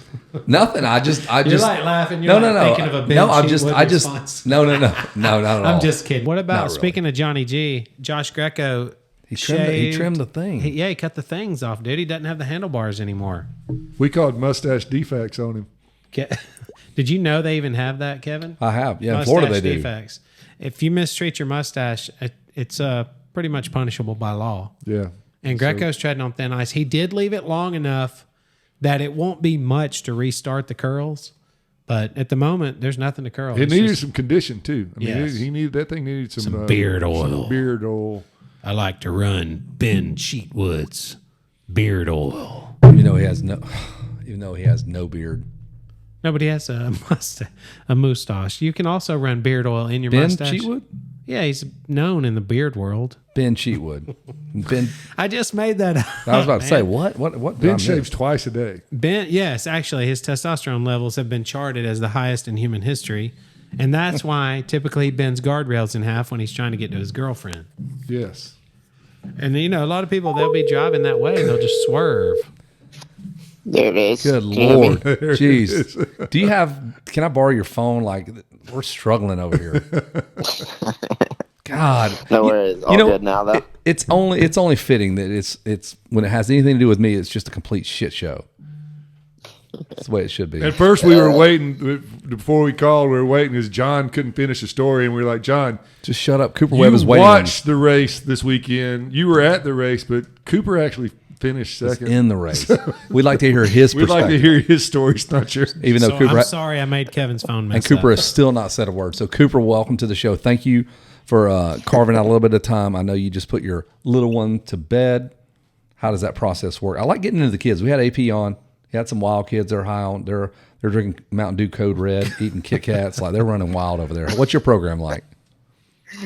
No, we're not quite on the Mountain Dews. But yeah, we got a 2-year-old and a 9-month-old. So it's Bless your heart. a lot going on, but yeah, make it work. And it's been fun, man. Well, dude, congratulations on the race. And like I said in the press conference, I know you weren't super stoked on it, but god dang, dude, it was a fun race as a fan, as a dorky just fan. Like, I promise you there's 100,000 people that are loving what this season is delivering right now. Because what was that, our 6th different winner? Yeah, it's been a wild season, man. That's always how it is. But yeah, I've been a lot of different winners, and it was a fun race. It was a lot going on, different leaders, different passes. It was a hectic Daytona, so it was cool. Track was challenging as always, and I thought raced really well, so that was nice. And it was second, so a little bit bummed. It was, I think, my 5th time getting second, so it's hopefully coming soon there at Daytona. 5th time, 5 times soon. down there, unbelievable. And as I'm watching the race, I'm like, you had you stalled the bike. I'm like, holy cow, Wes, he stalled the bike, and then he comes back, and then you cross rut again. I'm like, damn, he still was in it even with those mistakes. And that was rare for you. You don't normally do that. No, for sure. That's why I was more bummed on myself, right? Like I put myself in a good position, and Kenny was riding great, so you can't take that away from him. Like you said, I made a charge, then made that stall, which put me back, and then made another charge and got cross-rutted. And I think it was just kind of that last one that really, took the wind out of the sails. There wasn't many laps left after that. That was kind of all she wrote. But yeah, like you said, other than those mistakes, I think we would have really been having a dogfight, which would have been fun there late. But we'll wait another year and see what Daytona does for us next year. Yeah. I mean, any other time, like, you guys are so respectful now. Like, I think you've all reached, like, you're all dads, you're all kind of parents. Like, all 3 of you guys, the whole podium was full of dads, and I feel like maybe that helps a little bit with the testosterone or whatever. But like 10 years ago, that would have not been a cool podium to be at. Like, I think all you guys, except for Ken, would have been, edgy. Yep. Yeah, we've all been racing each other for a long time now, right? And there's always respect between everybody. Obviously, there's situations, and some guys are heated, some are not. And I'm a fiery guy, so I mean, I definitely wear my heart on my sleeve and can show some emotions. But for the most part, like I said, we all have a lot of respect, and AP is a good friend of mine, so that was cool for him. And yeah, man, it's as you get a little bit older and you race a guy for 10 years now, it's you start to kind of, I don't want to say get used to it, but you like you said, you kind of let things go a little bit. Yeah. Go ahead. I was good. Go ahead. Go ahead, everybody. Go ahead. Let me Everyone. go. There's still a What? 6 point or 5 or 6 point swing though, right, Cooper, for points total? I mean, I know you'd love to have those extra 3 or whatever, but it's still a good night. Yeah, right? no, like you said, on the end of the day, the points that we got were good, right? You always, whenever you can win, you can maximize them, right? But overall, getting the points down to 10 was a positive. And like you said, I think if I rode flawless and didn't make those mistakes and got second, I'd be even more bummed, right? But at least I can kind of hold my head high, knowing like, hey, I made those mistakes, and like I said on the podium, if you're gonna make those mistakes, you can't expect to win the race. So more kicking myself in the butt a little bit. But with that being said, it in the general championship fight, it was a great night. How much moto do you talk? Like so I'm at the race all day talking moto with anybody that will just stand near me, and then I announce the race, and then I come home and come to our hotel, which I share with John and Nick, and then I turn on. Don't worry, we had a big king size bed for all 3 of us. Yeah, that way it wasn't weird. Or There you go. We had separate beds, but Listen, Cooper, But I turned turn on YouTube. and I start watching more races till 1982 Atlanta Supercross till 2 a.m. He hits mute because Kevin's the king of voices. He can do any announce. So he becomes Larry Myers. He's Larry Myers, 1982, announcing the Atlanta Supercross. But my point of even bringing all that up is, how much into this stuff are you? Like when you come home, your wife's like, just shut it off, dude. I don't want to hear about a dirt bike. My wife is the same way. She goes, my wife knows nothing about dirt bikes, and that's perfect for me. Yeah, I mean, it's hard. It's I feel like I'm pretty good at, when I'm coming home, I can shut the brain off and not think about it too much or talk about it or anything like that. I mean, obviously I love what I do, and dirt bikes have been in my life for 28 years now, or 25 years basically. So it's a lot of what I think about, but I do think for me, myself personally, I try to have a little escape from it. Like when I'm not at the track or I'm not at the race, any chance I can get to not talk about it or not think about it and do other things and get my mind off of it kind of helps me.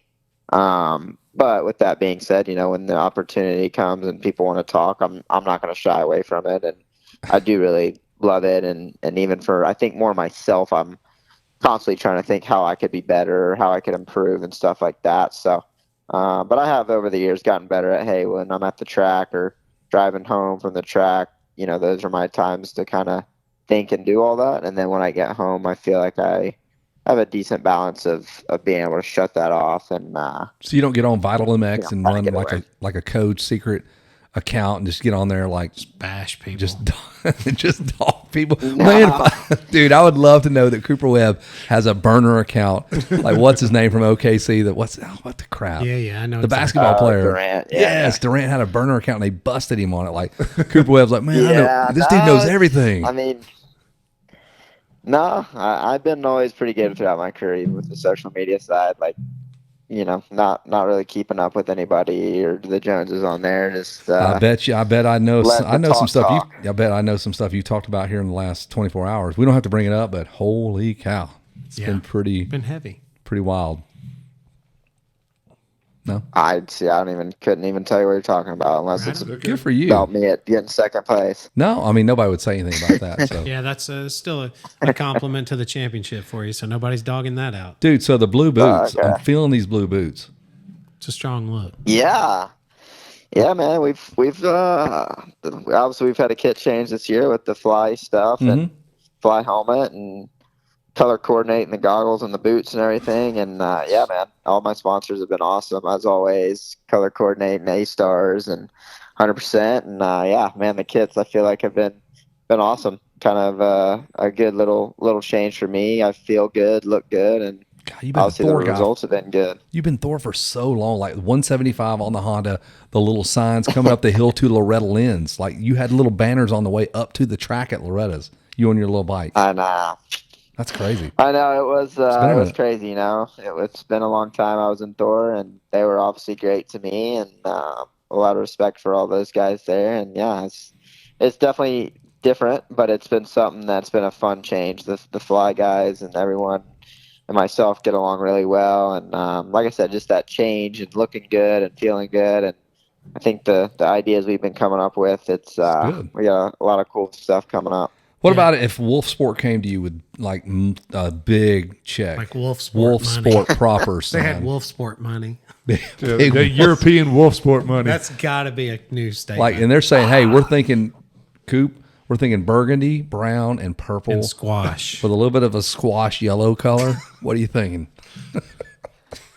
I unfortunately think I'm past that. He's going to pass it. He'll turn down Wulf Sport money. You don't turn down Wulf Sport money, 5 years ago, talk to me. Hey, but you think about Fly. You think about the early days of Fly, Tim Ferry. Jason Anderson back in the day. Yeah. Tim Ferry. Yeah, that's Tim Ferry might have worn their helmet or something when it was really funky looking. I mean, what a progression for a company. And I know they are extremely excited to have you as like their flagship guy. So I know. No doubt. And yeah, like you said, it's funny when we first had our first meeting and just kind of talked, and I went to their office and stuff. I mean, I straight up told them the same thing. I said, man, if this was even 5 or 6, 7 years ago, I agree. I wasn't ever really a fan. It wasn't very cool. And like you said, if you go way back to the OG Fly days, that stuff, in my opinion, wasn't great either. So yeah, like you said, now to kind of, in my opinion, have some of the best looking gear on the market. It's clean. It really is. It is. No, it looks great. It's come a long ways, and it's only getting better. So the timing was great, and yeah, like you said, it was. I'm with you. Like I think of Justman like 03, like that maybe wasn't it, So no Wulf Sport Cannondale ride. You not feeling that? I think that's you, man. Yeah, that's more. That probably is. That's 100%. Big old ginormous HJC like Lusk wore that was like as wide as this. Like that was the biggest helmet I've ever seen. Ezra Lusk with an HJC was so ginormous. You didn't even know if his head was in there or not. Yeah.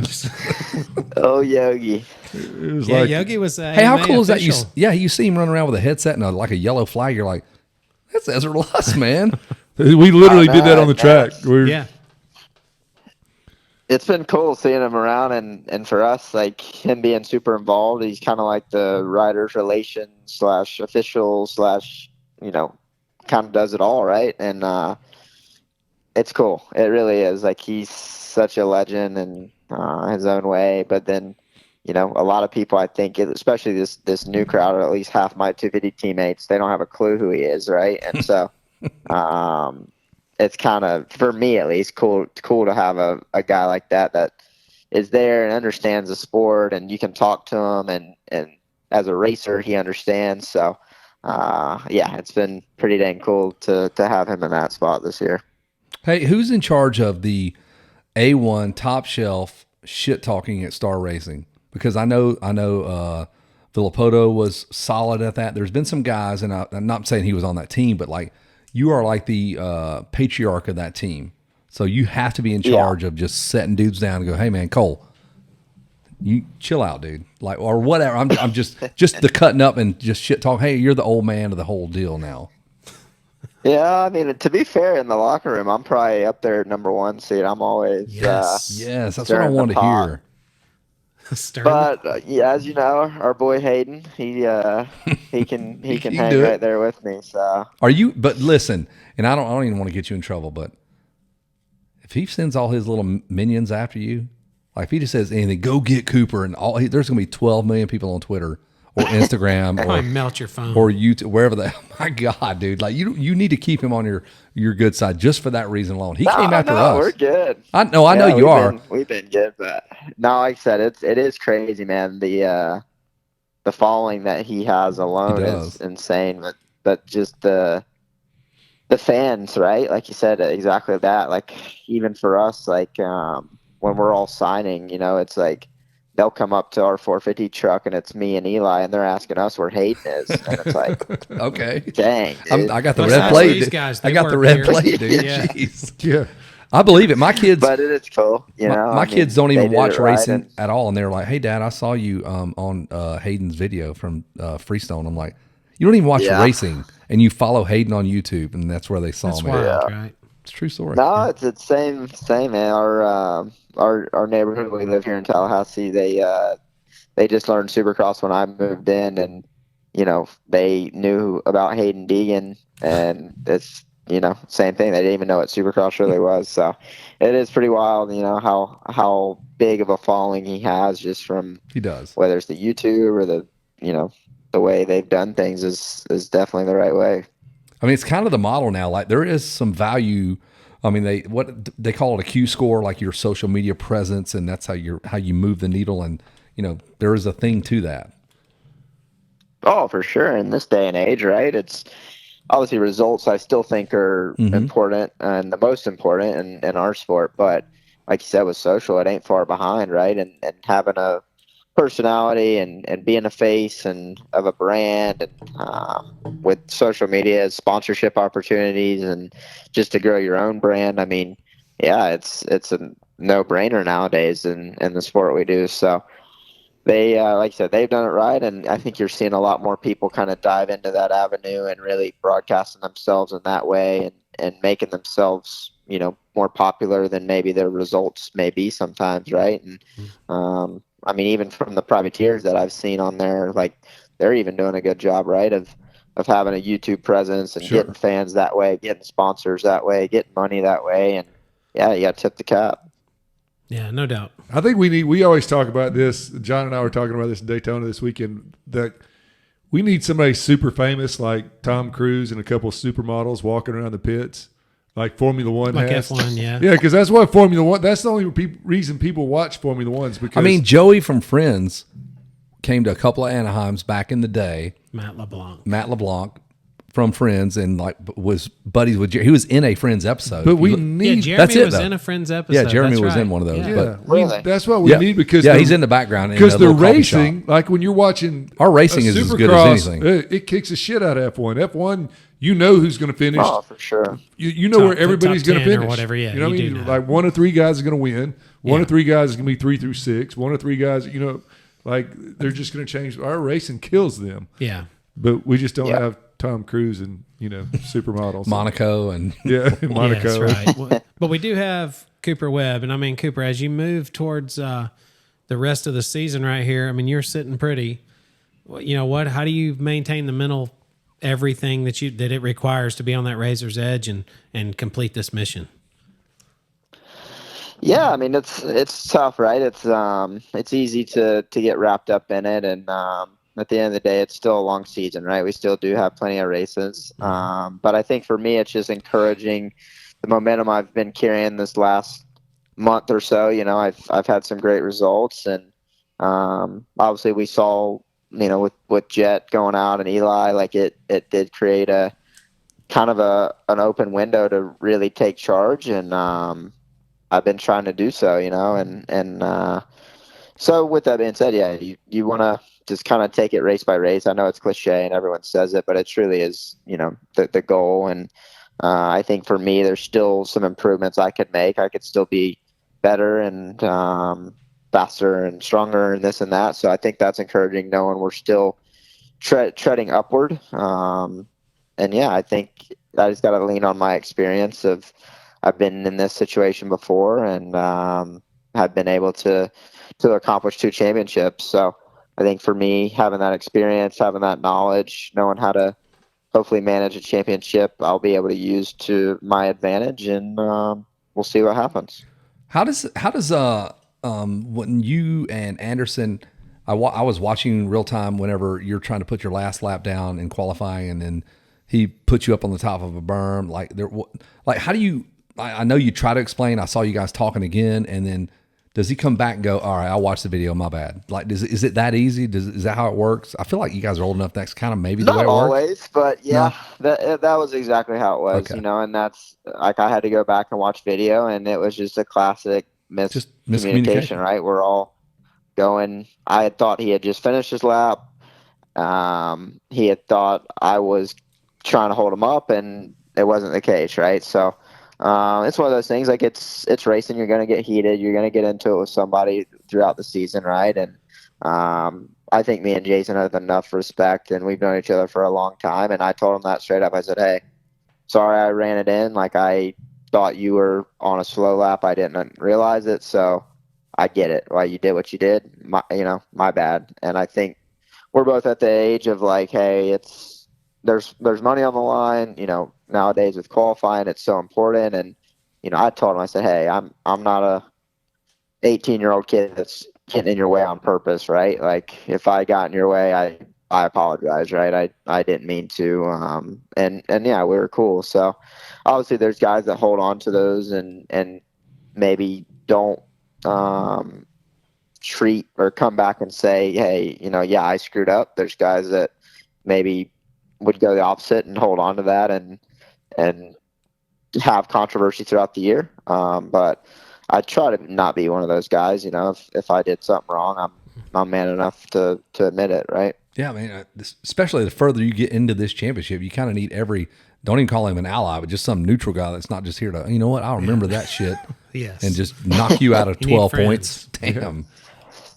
Yeah, for sure. And that's tough. Like and it's not just him, it's all your competitors, right? Like if someone knocks me down, then I'm going to retaliate, right? That's just the beauty in motorsport, right? So there's hard racing, there's clean racing, there's aggressive racing, and I'm here for all of it. But you got to know if you're going to take the aggressive route, then you might have payback along the way, Yeah, you don't need that in a long championship run for sure. Yeah, you think about it. You're like when you're leading the points, it's really like having the yellow jersey in the Tour de France. You know what I mean? Like you kind of control the peloton now, but you also have to like make sure that you're have peace with everybody else because somebody they're all gunning for you, right? Yeah, so one person could just somebody that's has no chance could still screw you up. Yeah. A guy that could get you on the start. Yeah, I mean, I think it's a big target more than than working together type thing. If I'm honest, sure. But yeah. So how was the track to you? Like we talked to AP, and I thought Daytona, that was one of the better Daytonas I've seen in a minute. For sure. I felt like you could pass, you could do different rhythms. Go ahead. And I actually told Ricky that, like he, I don't know how much he really does or doesn't do with the layout, but I told him I thought that was one of the best layouts he's had in a long time. Because I feel like the last few have been a little bit hard to pass, and like they've gone excessive with the sand and, really made like full sections of sand. And I thought this one was awesome. The way the splits raced, a lot of 180 bowl turns that could help you move around. And then it had a lot of supercross with difficult rhythms that, as we saw, if you didn't get them, it costs you. Mm-hmm. Mixed with like the old school kind of moguls and faster sections and walls. And the whoops were, pretty big and tough to get through all night. Like most of the guys went to the jump line. So I don't know. I thought it was a good track. It was a longer lap time. I thought they did a really good job with it this year for sure. Do you ever go back and watch old Daytonas like my dumb ass at 2 a.m. after watching 7 hours of Daytona? Dude, there were 30 guys on the track. And I do. Like I'll watch film when it's the week before the race. I'll always watch like the year before and stuff. And that's what I was saying. Like even the 23 Daytona was like very similar to the 24 and the year before. It was almost like different obstacles, but they've had the same kind of layout.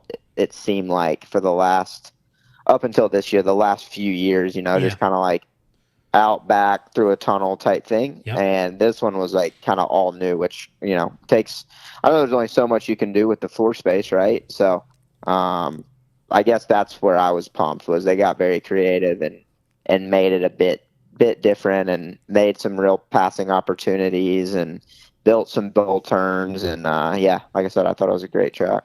Would you be ready to go to round one of the Outdoor Pro Nationals this weekend at Gatorback? like they did back in the Like day? they used to just throw it right there. Is that crazy, man? Like, hey, man, let's get that that outdoor setup. Let's go. Yeah, I mean, it would be fun. I wouldn't be against it, but definitely the way we've done it for so long, and just I couldn't imagine. No, like, hey, you got to go race 235s next weekend, And then we're back to Supercross, 7 more rounds. Like, what? Yeah, So wild. Yeah, definitely wild for sure. That was saving fuel was a little more. We already got you back down then. here. We're going to fire this thing off It right doesn't here. matter. Just we need you to race in these barrels too. I think they stopped doing that because Gatorback that early in the year was probably responsible for more skin cancer than any other event. All these pasty winter time. My hand is dudes. up right now because I've left Gatorback my face bubbling in a Allegro RV, hating my life. Like me and John talked about it. I've gotten so much skin cancer from that place. Yeah, because it's still wintertime, kind of. And you get your white skin. I was gonna say, yeah, March would be a heck of a lot better than the summertime. That's oof, yeah, that when place we is raced rough. WW. That had to have been by far the hottest national I've ever raced, and that was brutal. Yeah, the humidity levels are insane too, for sure. I tell you, Yeah, a national in Florida in the summer, there ain't no way. It's crazy. I mean, you train in it though, like you guys do it, but like I guess it's different. You're not like, I don't know, going all out, laying your body on the line like you do for a pro national for a 3rd or 4th or 5th. You know what I mean? You're not fighting some guy off. Yeah, no, I mean, like you said, we deal with it daily, so I didn't know how brutal it is. So yeah, I mean, I couldn't imagine. I just when I say WW, like I just remember even the pits, they had this black asphalt kind of rock pebble. Yeah. And it just was 200 degrees, I can remember that mixed with it was just, the track was great, and the event, like I had no problem with that. It was just like so freaking hot that, I remember that day, those boys were literally having heat strokes, like it's crazy. So yeah, I think like you said, though, once you go race, you kind of lay your body really on the line versus maybe a Tuesday at the practice track, right? Yeah. But then on that asphalt, you get that 3:00 Florida, 3:30 Florida rain shower that ups the Really humidity by about steams her up. 2,000%. Hey, that was the GP at WW. It rained and water stood about 2 inches over that black dirt you're talking about, or whatever, and it just radiated heat. It's like roasting people. Yeah, it was. I was there for the GP as well. And same thing. It's definitely a different world in Florida. No doubt. So we're gonna let you go here in just a sec, but like how amped are you to potentially, if your name is called, to get the call to go and race for USA here in America, your home track essentially, or whatever in Indiana. Yeah. Well, in your home country. There you go. Yeah, there you go. With your rabid fans. A little far from North Carolina, but Yes. hey, Way far. we get what you're saying. Yeah. Yeah, I mean, I think it's it'd be awesome, right? I mean, obviously it's more based off the outdoor results and how things go there, but I mean, being a part of the team last year with how hectic and ever changing that team was, and us going and not going, and me dropping down and all that stuff. I mean, it's still to me one of the biggest, if it is the biggest race of the year. And just that atmosphere and the environment and racing truly the best riders in the world. And, there's nothing like it. And, I've been able to do it now 3 times. I've never done it in the U.S. I'm sure it's a much different feeling on U.S. soil than a Europe soil. But yeah, with that being said, if the opportunity arises and I can put myself in a situation to be on the team, it would be a dream come true, man. It's, like I said, we came so close last year, getting second and almost winning, and with a team that, none of us were the really original picks, right? And it was a special race last year. I can only imagine at Ironman it's going to be great. And I think even for us US guys, like everyone loves racing Ironman. It's kind of like Red Bud, right? Like those two are some of the best tracks. So it'd be a dream come true for sure. Well, go take care of that baby, man. Thank you for carving out some time. Thanks for kicking ass this year and making this thing a fun It's series. been a fun It's series. far from over. I know you know that, and we're such yeah. such I dorks. appreciate it. We're stoked to just watch this thing unfold. Yeah, guys, I appreciate it. Yeah, appreciate it. Hope we can keep it going. Go have some good fun, luck. man. We'll call you in the morning. All right, see ya. See ya. Love you. Just hung up. So you know what I had to fight off the whole time? The question I wanted to ask. What? In his should've. early days at Honda, was he familiar with a man named Ben Cheatwood? What if he's like, oh my God, please don't mention that That's name. scary, dude. You know what I wanted to say, but I didn't want to make it too awkward, was Cooper. when we went by the Team USA trailer.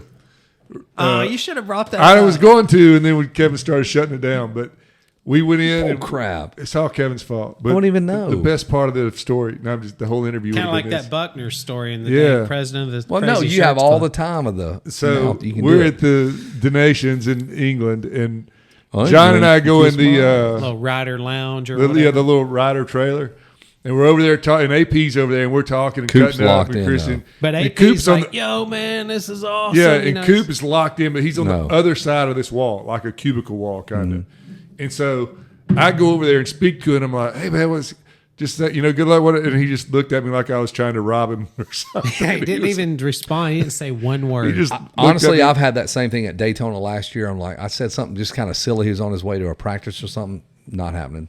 Yeah, he Not was feeling. so forgot He who knows you my were. face. So I mean, nope. He knows who you are, but he didn't. He didn't I don't have feel time like for you're this. worthy of this. No, I just think like the dude, like he's intense. Like, he even said it.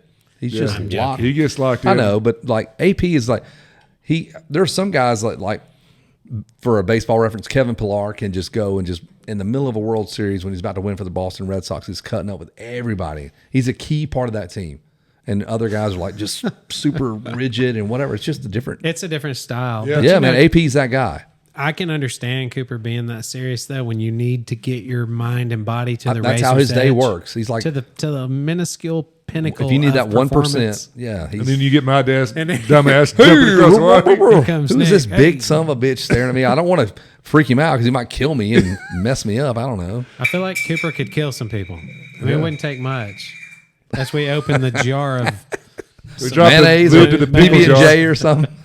Pickle jar just hit the floor. man. But I feel like I'm the one thing about Cooper is he, like, I didn't want to say, like, hey, man, I didn't really notice you much in qualifying. I didn't. I knew when he went by. It was awesome. He's fast. He's top pro. Cooper's But, not going to dude, wow you with like when it is race time. Yeah, that's when he wows you. How Yeah. cool is that? It's When so reserved and like there's certain guys you watch him ride, you're like, that dude's hauling ass, and he might be the fourth fastest guy, but he just looks fast. But Yeah. Coop is just And that's where a business you like could tell- Stanton like. Yeah, Stanton like. You I could would really say tell in like even the first practice or whatever, Roxon didn't look that good. Like he came through that stuff, wasn't jumping, but At some point, Roxon did look good. his in heat sections, race, in yeah. sections. But then like his heat race, you could tell he was feeling it. And Coop during practice wasn't like he wasn't doing anything crazy that anybody wasn't doing. But man, he looked so good. Well, during and that's the race. part of his deal, right? He is his lowest level probably is second. You know, so Yeah. he's difficult to beat in a championship just because he's dude- battling Sexton, whose off night was a fifth. And Sexton is like, I don't even know. I don't know what I have no idea what's going on. Me and my brother have talked about. I've talked to everybody I can You talk know, to. he they're probably like, has a mental coach too, right? At this level, or does he not? I mean, maybe he should. And I'm not being a dick. Like there are guys in baseball that, No, like he John should. Smoltz has had a guy for the Braves when he was having problems. There was a guy that would sit behind home plate in a red cap. say, When John Smoltz was pitching, he wore a red cap for him to for John to go back to whatever it is they talked about. Because it Just was a he reminder was, yeah, to, like hey, go into hit your this space. basics, This go is to where we there. need to go. So, man, like he's in a weird spot. It's becoming a thing for Chase. It's weekend after weekend of him with his head in his hands. And dude, I can't go, man, what the fuck? Heck I've no. never been that. I will never be that fast. He's one of obviously. the- he is the best We in the will world. He is never dazzling on a motorcycle. Yes. ever know that. I mean, that's pressure. I mean, don't get me wrong. I'm not sitting there going, He should be 25 points ahead. or pitiful Yeah. him because he's making millions of dollars riding a dirt bike that we pay to do. But Yes. that getting to the tip of that pin that's pressure. You know what I mean? Like And it takes somebody who believes they can get on the tip of the And pin. of all the people to be sitting back there and go, Cooper Webb's like, okay, if you're Yeah. not going to do this, then do. Here I Yeah, come. he's I not. damn he's not sure the- will. You don't want Because I've rattled the best in the business. Yeah, you don't want the second fastest guy to be Cooper Webb. Hey, but No. Kenny probably felt good about not Finally getting beating that guy. Gunslinger come at him at Correct. the last turn or whatever. And Cooper's mistakes probably came because he's like, I'm fixing to give this dude the guns over the Well, finish line. and like Cooper said, he's so damn smart to go, even with 2 mistakes, I almost beat this guy. Yeah. I can feel pretty good Oh, about it that. didn't even I can faze go to him, bed right? about that. I can Yeah. I can sleep well. 2 Yeah. mistakes, I almost won.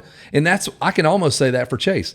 Chase, with all this craziness, dude's still second in points. Yeah. It's not like settle Oh, down. yeah, and it's not he can rattle 30 off points 4 out. wins in a row and fuck everybody up, and it's over. yeah. How He far is down that- is he now? 10 points. He'd have to win. He'd have to beat Cooper. But that's the problem more with times. Cooper's bad 3 times days. is 9 points. Yeah. Whatever. Cooper's bad days. I mean, that's gonna Cooper's be, bad it's gonna days be are hard. second and third. Yeah, Chase's bad days are who? I fifth. don't even know, dude. pretty much fifth. I mean, I'm surprised that he did as well as he did because he had his bell rung after that that heat race first crash. was hard. He Yes. limped and took a minute to get to his bike. and Lost his visor. Then rode What's back the to percentage? pits. Like you're 37%. You're 37%. See, historians know that ain't no way that's right, Kevin. You come in here, you start flinging this made up malarkey. You're dumb redneck boys. You I say was- you don't. You do the. You That's think my you know favorite. everything. Yeah, but Kevin has a million of my favorites. Your voice is so good, man. Man, I couldn't even function, man. After he finally shut up and he left the volume on 25 watching the 82 Atlanta Supercross brought to you by... And there's Jeff. Whoa. No, that's the wrong voice. Dang it, I give up. I'm not going to Click on Shitty PA. That's the name of on our board. The app or the clicker says Shitty PA system. It does. So yeah, but I just know if you're, I can't imagine knowing my toughest competitor's worst day is going to be second. That's you're in for it. Hey. man. That's going to be some work. We're about to go load some motorcycles for Day in the Dirt. We are. We haven't even talked about I'm that. leaving in the morning. The camper's loaded. We got food. I found chicken breasts that probably weigh 3 pounds each. I don't know. I Nick, picked- you have the rubbers? Yep. Sweet. 5-gallon thing of KY. Yeah, He has a 5-gallon bucket of rubbers. and KY. How many rubbers can you fit in a You have to 5-gallon use tongs to get the rubbers out because the KY is so juicy. It's like bobbing for apples. Yes. Like that. bobbing for rubbers? Yeah, that's gross. Gross. Idiot. Man, he freaking shins all We have a slippery. show that would get sponsors right there to the end. We had one. Right there to the We end, had and then one. we blow it up. I don't know if we did, man. All our janky goddamn. The show from last week or 2 weeks ago with Kyle goes, dude, that was the funniest thing. But I'm like, so inappropriate. I don't even know what we There were was talking so much about. semen talk. It was nothing but Yeah. semen. Must have been the one I didn't do. Oh, it actually, That is Nick true. was not here. Yeah, that's right. Jared's place and the semen. I don't know how the Yeah, they got See, Darley. I don't get involved try in to trail relive armor. it. I don't get down to that level. You can't recreate that don't- magic. I never get down to that level. I never talk. Yeah, Yeah, I that's never. that's what started it. KD80 was a talk. gay D80. Did you know that was Jared's first motorcycle too? I know now. Covered in semen. He didn't graduate to a KE like Kevin though. He graduated to a KX, yeah. and you can just see how far apart their lives are now. That's where they forked.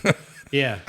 I'd like for you and Jared to eat lunch with Ben Cheatwood, though. That would be some epic conversation right there. Are you going to eat your skull? It'd be epic if Jared went into character Do you want your tots? and Ben never knew that there wasn't a character and he just stayed in character the whole time. This is odd. That is really an odd. That's what Jared does. That's He an goes odd- into odd- character. that's and an odd fellow like you Kevin have there, said, Kevin. sometimes Jared will call. We'll talk for 30 minutes and hang the phone up. We never said anything There's no sentences. in a normal human being. And you didn't discuss actual anything. No. You just said quotes from Man, the movie. I was like, what's up? He was like, man. I was like, man, Well, I you mean, know that's what I cool mean? right That's there, you know what cool. I'm See you saying? later. Good night. yeah. That's it. And that was the phone call. Yep. I've had times where I really needed to talk to Jared and I couldn't get him to break. And it'd just be like, okay, well, I guess we're doing these voices. So then I just start doing the voices with him. I love until he it when you gets have tired. friends that you call. Like I've got Lee is that way. Like you call him and you have something to talk about. And as soon as he doesn't answer the phone and say hello, he just answers the phone and starts talking and tells you whatever's going on. Yeah. Yada yada. That's Wes Kane. Dude, I'm Okay. standing over here. Gotta These go. eggs suck down here, man. All right, cool, man. I gotta go. See you. Talk to you later. Bye. Cool. Yeah, You're that's like, all he. what the hell that's just why I happened? called. Shit, I I called never to got to get. say a word. I never know what Dadgummit. my. Hey, I was pretty pleased how much Wes. He'd be like, Kevin, Kevin, you listening, Kevin? Kevin. Hey, Hey, Kevin. Hey. And then he'll hit you. He hits me Yeah. all the time. Hits you to make sure. Hey, Hey. check it out. And I he work very says- hard on my hair. Quit. He's always touching my I hair. work very hard. So good, man. It was a Yeah. fun. We've had a fun weekend. Day in the dirt should be epic. Calling for rain tomorrow, so I should be driving in some heavy rain, which is cool because you get your Julie all pimped out, you get your camper all washed, which that ain't no 1 hour wash job. And then it Kevin. rains. And then I just drive in the rain and it's dirty all weekend. Ooh, that had a little. Another one bites the dust. That's what it sounded like. There you go. Look us up. Day in the Dirt. Yep. If you're down there, come by. We might have some t-shirts. Jake, you're coming? Jake Fricker Hell will be yeah. in the house. Atlanta Moto Crew. We might have some t-shirts for you if you come by our camper. Just look for the Winners Take Y'all First logo on the back 1,200 door. people that come through our pits. Yep. First 1,200. That's all. Get you some shirts, stickers. We're looking forward to it. It's going to be a fun event. I'm breaking out an 89 CR250 that has not been ridden Hell since. yeah, the Jason It hasn't been Grogan. cranked since 05. We don't even know if it'll run. No, it does run now, man. And that baby sounds Thanks to brand Ink new. Cycles. I do need to probably warm it up a little and cool it off. But it, When's the last time that thing's been run for real? I think 03 or 04. And then I cranked it in 05. And then, so it has been sitting for 20 20. years. And I said, hey, man, maybe we need to do a crank and a top end. But it's so tight and crisp and doesn't make a single sound. It's like, we're going to run it. So We'll just let her blow on we the back. may have a crank issue from the bike sitting. But I Hell did come yeah. down here and I would kick it over and just rotate the Yeah. motor. That's what all good mechanics do. I think a lot of those, the crank bearing is halfway submerged in oil. And Spin if you it. don't ever spin it, I think the top half is rusty. And so when all that flakes out, and the bearing is now jacked, and it will wear the crank seal, and then you'll just lose crank Well, pressure. you may and it'll want to stay. change the So 89 CR250, and it's freaking primo. but What's it yours, ain't- Nick? It ain't gonna 90? be. 95 CR250. Yep. Hell yeah. Terry Hunter's on a 94 YZ250. So there's only one class for this, right? I mean, Yeah. there's a vintage class or something. It's a but- two-stroke. We'll be racing modern two-strokes. Yeah. We're not going to be. And so we're going to have fun. Yeah. It'll be epic pictures. We're good All I looking ask, bikes. pull sick wheelies off the start. I request that You're all looking day for some long. wheelies. I need wheelies off the start. Man, Nobody wheelies. comes off the start. Nobody cares how good your start was. Okay. Pull a sick ass So- wheelie. So you'll be able to Period. see my bike. I do. mile I call away. it all day. I'm like, oh, number 247. That's a 7.5 on the Popping wheelie a factor. wheelie. Okay. Give me the wheelies. I'll dude. wheelie every lap I come by. Damn you. right. Yes, please do. That's all Kevin Not like wants. I'm racing. Big That old and wheelies, some- right? Some Paul Page. Say a man was to look at. And Paul that'll Page. do it here from the final running of the Daytona Supercross. Jeffrey Ward with a fantastic finish on his Kawasaki SR125. Followed by a young Dave Bailey. A young Dave Bailey. That's a good looking bike. All right, we'll see you guys down at Day in the Dirt. Nick, John, thank you, Cooper Webb. Thank you, Aaron Plessinger. You guys are awesome. Thanks, Jake Fricker. That's it, man. Follow us on YouTube, Instagram, MySpace. Hot or Facebook. not, Rate My Poo. What else? Grinder. Feet pics. Grinder. Something. Feet pigs for sale. FarmersOnly.com. Yeah, absolutely. See you there. Hey, Love y'all. exactly. Updates next week.